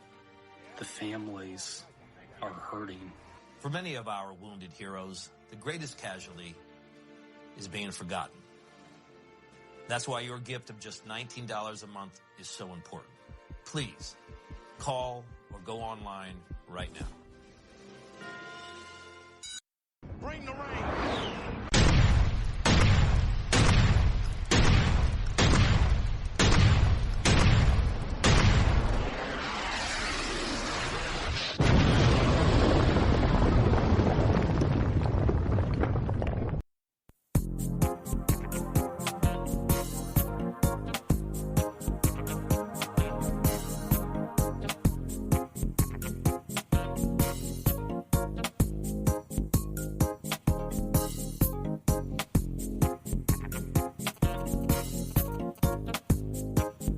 Have you tried it yet? Have you taken a ride? Have you hailed a ride with Uber? And a lot of people who end up riding with Uber like it so much that they keep asking Uber drivers how can they do the same thing, earn some extra income on their own schedule. And Uber drivers tell them, well, all they have to do is really just go over to Uber to find out the details. But you can do that same thing here. I know I talk a lot about Uber, and you can earn a substantial second income, part-time income. If you need a part-time job, or if you just want some extra cash, you want to save for a vacation or what have you, it doesn't matter what you use it for. You can use the cash that you earn from Uber for just about anything. But you're in business for yourself, not by yourself. You get access to the entire Uber platform and technology, the most advanced technological ride-hailing technological system on the planet right now, bar none. And it's all designed to help you, the driver, make as much money as possible in the shortest amount of time possible. So if you want to find out more, and if you are eligible in certain markets for a sign-on bonus up to, I think some of the sign-on bonuses, depending on the region or the area, is up to $500. Just for signing up and driving, taking people on a few rides, you can get up to $500 bonuses. Now, of course, there are some restrictions, and not every market has bonuses available to new drivers. So in order to find out if you're eligible for any kind of bonuses, just go over to rodeccles.net/store and click on the Uber button, and you will get all the details you need to make an informed decision. Uber, it's not just a ride, it's a way of life. I didn't make that up. Somebody else did, but hey, there you have it. But Uber's pretty cool, though. You really should try it out. If you've never taken a ride on an Uber, it is a lot cheaper than a taxi in most areas. And a lot of places, riders say, well, the cars smell better and they're cleaner and the driver's more courteous than a taxi. I don't make this stuff up. These are from actual people. So check out Uber, both as a driver and as a rider. PJ Media, top Democrat. Open a party. Party is open to talking about value-added tax, VAT. You know, there isn't a tax out there that's been proposed that a Democrat wouldn't like. So Representative Joe Crowley, Democrat out of New York, vice chairman of the House Democratic Caucus and member of the House Ways and Means Committee, told PJ Media that he does not think Congress should have the current 35% corporate tax rate as a cut. The corporate tax rate, 35% corporate tax rate, as President Donald Trump has suggested. We're trying to get it down to anywhere from 15 to 20%. Crowley also said that he is willing to discuss a value-added tax. Yeah. So all that money that is offshore because companies refuse to bring it back onshore because the tax is too high. This nut job says, nah, we're not going to lower the tax. God forbid you keep the money that you actually earn. No, we want it. It doesn't matter that if we did lower it to 10 or 15%, that they'd bring trillions of dollars that's parked offshore, so the government would get even more money than it's getting now. Now, it's not about that. It's not about the revenue. I told you that before. With these liberals, this is not about revenue. This is about control. And a value-added tax would be another form of control for them. So Democrats, there isn't a tax that they don't like. I haven't seen a new tax that has ever been proposed that the majority of Democrats didn't support or didn't like, or didn't at least want to talk about, and think it was a good, value-added tax, that might be a good idea. Now, how best can we use it to control people's behavior? That's the first thing that they think about. They don't think about revenue generation at all.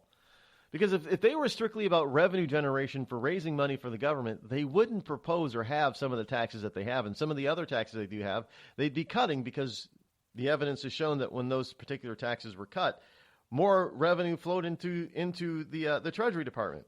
So it's not about collecting money. This is not what these people want. I've mentioned this time and time again. This is not about collecting money. Not at all. So Crowley said that he is willing to discuss a value-added tax, a VAT or VAT tax, as part of a comprehensive tax reform package to see what effect will it have. Oh, so he's not willing to cut the corporate tax rate down from 35% to something more reasonable, like even 15 or 20%. No. But hey. Well, while the corporate tax is still at 35% and the income tax brackets are still, 7 different brackets, let's introduce a VAT tax too. So tax reform looks like it's going to be the next big thing the House is going to take up. Are there areas of common ground between Republicans and Democrats where you could actually reach a consensus, so asks PJ Media. Crowley responds by saying, well, as I said here, I think both sides recognize that the code is overly complicated. Well, yeah, because you helped make it that way. Because of that, it's inefficient, and in many respects, it's not fair. It's all about this fairness because, when you hear a Democrat say fair, it's simply because they think that those who are wealthy and rich aren't paying their fair share. So watch out for that word fair whenever they use it. And the most important aspect, he says, of it, as I've said, is that it doesn't, parts of the code do not promote growth. Yeah, well, no kidding, but you don't want to cut the corporate tax rate so these companies that have trillions of dollars parked offshore will bring it onshore. It's a bad idea, according to you, to bring all this money onshore and bring it into investment into the American infrastructure, American jobs, American people, American factories, and pay taxes on it. Oh, no. Let it stay open. You know what they want to do? They want to change the system so that the company gets taxed no matter where the money is. Doesn't matter where. That's the whole point, folks. They want to be, so hey, so if you're leaving your money over there, we're just going to tax it anyway. So you're going to have to pay the taxes. You're going to get hammered, and then you're going to do what we tell you to do. And then you're going to give us more and more money, through lobbyists and campaign donations to try to influence us to get what you want done. That's what it's all about, folks. It's about power and control. It's not about revenue generation. That's what it's all about. It's about power and control. Speaking of power and control, did you know that Chelsea Clinton got another award? Yeah. Chelsea Clinton got another award. According to Heat Street, she got another award for doing nothing special. Yeah, just like her mother before her. Chelsea Clinton appears to be creating a cottage industry for herself and receiving random awards for her unparalleled contributions to society. Her scintillating takes on current events. And her incredibly generous heart.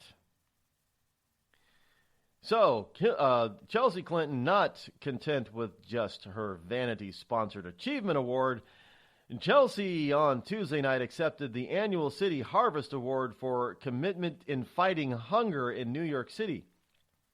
Now this is this is simply evidently it has come to light that Chelsea Clinton on a single day in 2017 helped City Harvest pack some grapefruit. According to the Daily Mail, Clinton and staff from her family's foundation packed 25,000 pounds of grapefruit to distribute to New York City residents. That's it. That's what she's getting this award for. She's getting a grand humanitarian award for one day out of her busy life packing some grapefruit for...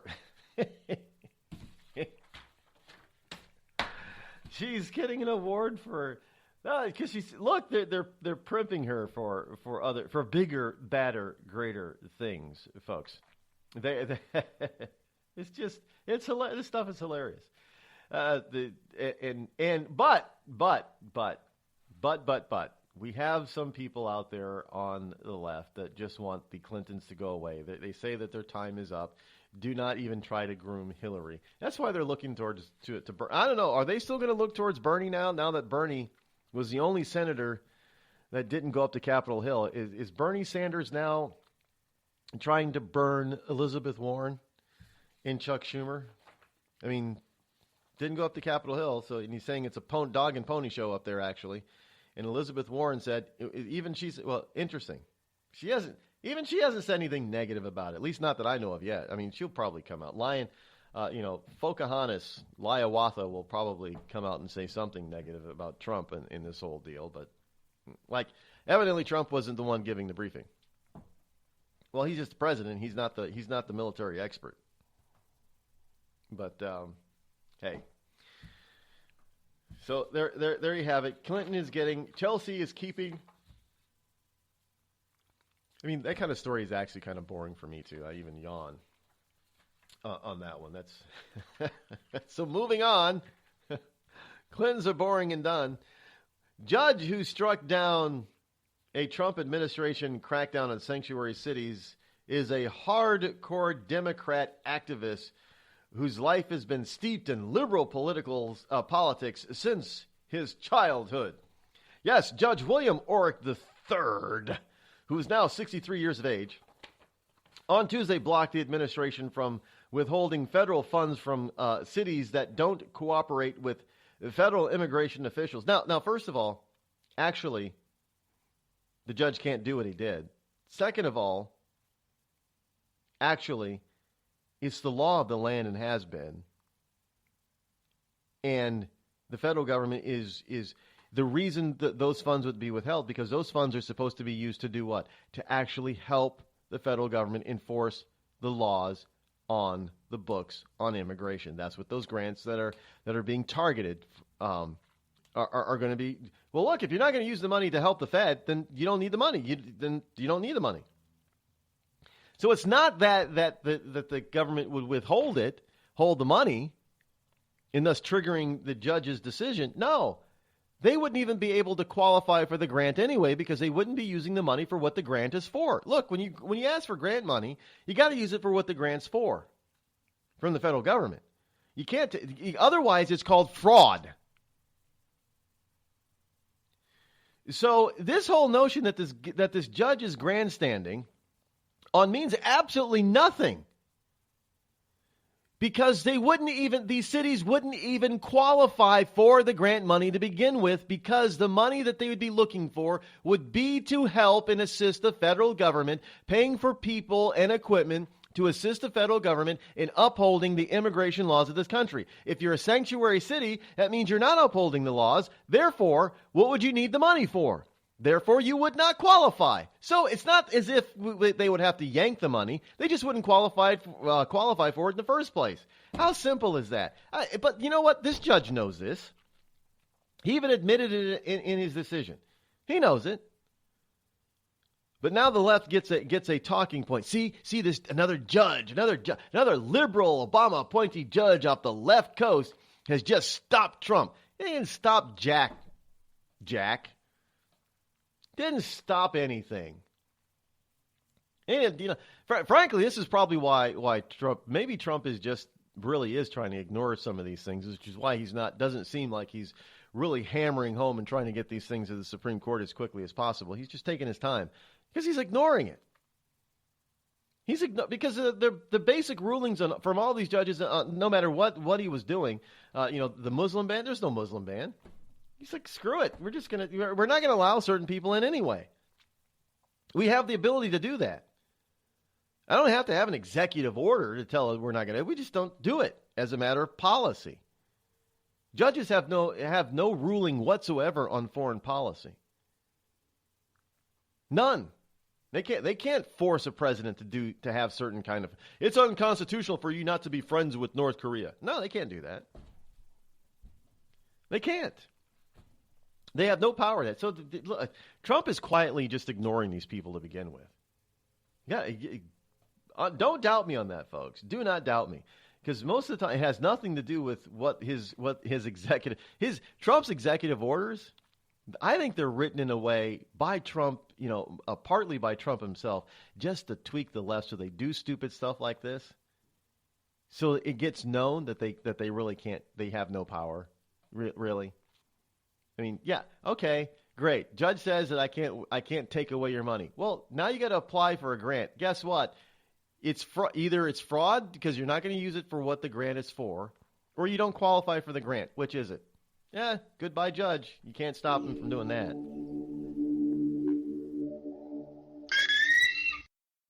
What if I told you that you could lose weight simply by drinking coffee? Change your coffee, change your life. Our gourmet estate-grown coffee is infused with powerful herbs that help you melt fat and keep you from feeling hungry for 6+ hours. Get results or your money back. Order yours today at skinnycoffeeshop.com. That's skinnycoffeeshop.com. Tea and water also available. skinnycoffeeshop.com.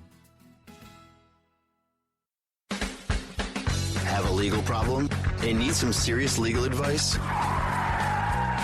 Then you're listening to the wrong podcast. Any facts we say here are probably wrong, and any analysis of the law should not be followed. There you go. Reasonable men are here to take a twisted look at the law. Stack your hayride. Learn in hand. Best name in law school. Check us out on iTunes, reasonablemen.com, or on your favorite podcast app. Reasonable men are back.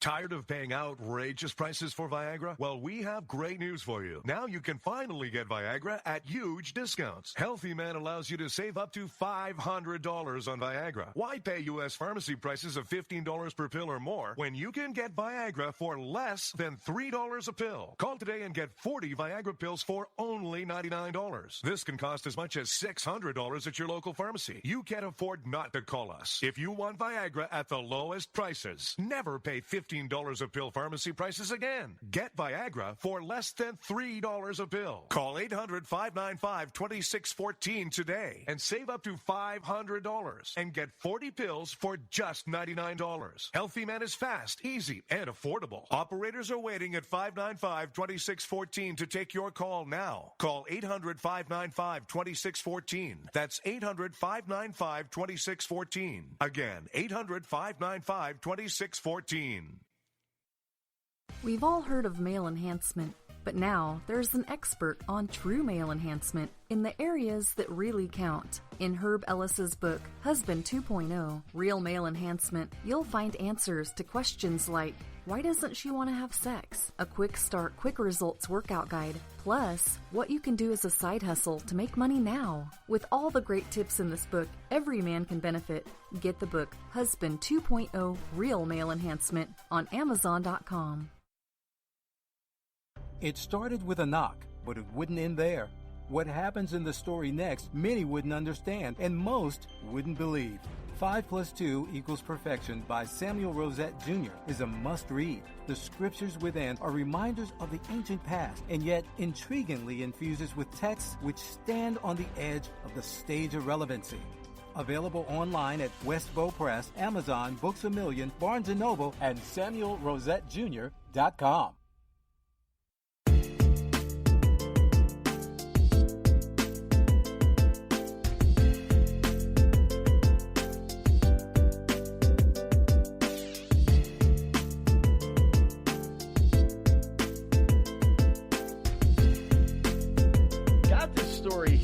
I thought for a second. Now, look, I'm not a fashion guru. I like classic cuts and classic styles. I don't claim to be. I don't go to places. When the ripped jeans were in style, I didn't go to places in the mall that charge you like $100 and $200 for a pair of ripped jeans. If I want to rip jeans, I just ripped them my damn self. But evidently, Nordstrom, the store, has lit the internet on fire with an expensive product that many are calling ridiculous, including myself. Have you seen this stuff yet? What they're doing on its website, the department store is selling a pair of jeans that is covered in fake mud. Now, first of all, that's just an odd thing to do. They're not really dirty. They're not really muddy. I don't know what this fake mud is. But they're selling these jeans and these jean jackets and stuff. It's kind of, remember the old, movie with Derek Zoolander, the Zoolander movie, the derelict line of clothing. You want to look like a slum, a homeless person, derelict. But of course, you make it sound French and it sounds classy, right? So we have these pair of jeans and these jean jackets that are covered in fake mud. That's not the problem. The problem is the price, $425. The Barracuda straight leg jeans feature obvious splashes of what Nordstrom calls caked on muddy coating, giving the effect of being worn on a day in the dirt. So you can get down and dirty without getting down and dirty if you want to fork over $425 for a pair of jeans and another $425 for a denim jean jacket. And if you want to, you think you're going to be able to convince your friends, if you're not a down and dirty type of person, you're going to think you're going to be able to convince your friends that you get down and dirty? Where did they think that you've been? Out mountain biking? You still have training wheels on your bike. 425. I don't. Will this stuff sell? I have no idea. If it sells, I'm going to kick myself because I could have come up with that. Got to start thinking outside the box, I guess, with this stuff. $425 for a pair of fake dirty jeans. But if you do go, well, I guess you're going to have to do that because, out in California, you may not, the state may be dictating that you can't get real down and dirty. You're going to have to get fake down and dirty, not real down and dirty, because California's single-payer health care bill passes first committee test. Yes, sweeping measures that would establish government-run universal health care in the state of California cleared its first legislative hurdle Wednesday. As scores of supporters crammed into the Capitol to advocate for a single-payer system. As if California doesn't have financial, as in fiscal, problems already. They're set to add to their problems by trying to pass a universal. Now, folks, if California does it, there is going to be massive pressure to do this nationwide.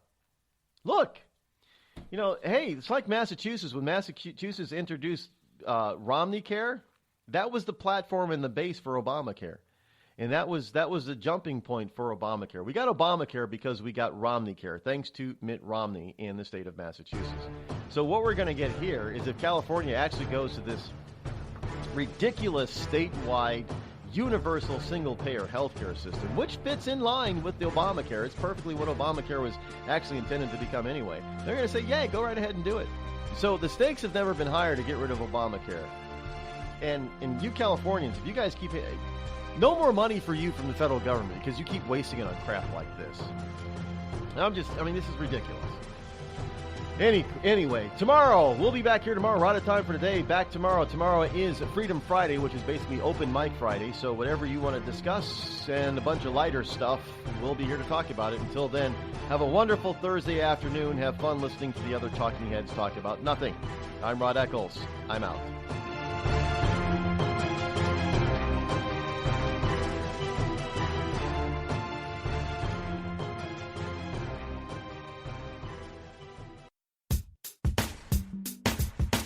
Damn, it feels good to be a Clinton. Damn, it feels good to be a Clinton. A shameless politician always plays her cards right. Got a crew for the fight on the airwaves. Lapdogs in the press keep their mouths tight. Cause a Clinton never needs to explain what, why it is what they done or with who. A real Clinton knows that they're entitled, and you don't get to know what they do. What difference does it make? For Clinton, what's loaded in some fat apple file? A Clinton plays the victim for promotion. A Clinton kills it off with a smile. Damn, it feels good to be a Clinton. A server full of secrets ain't no thing. Damn, it feels good to be a Clinton. Nothing ever hits with a sting.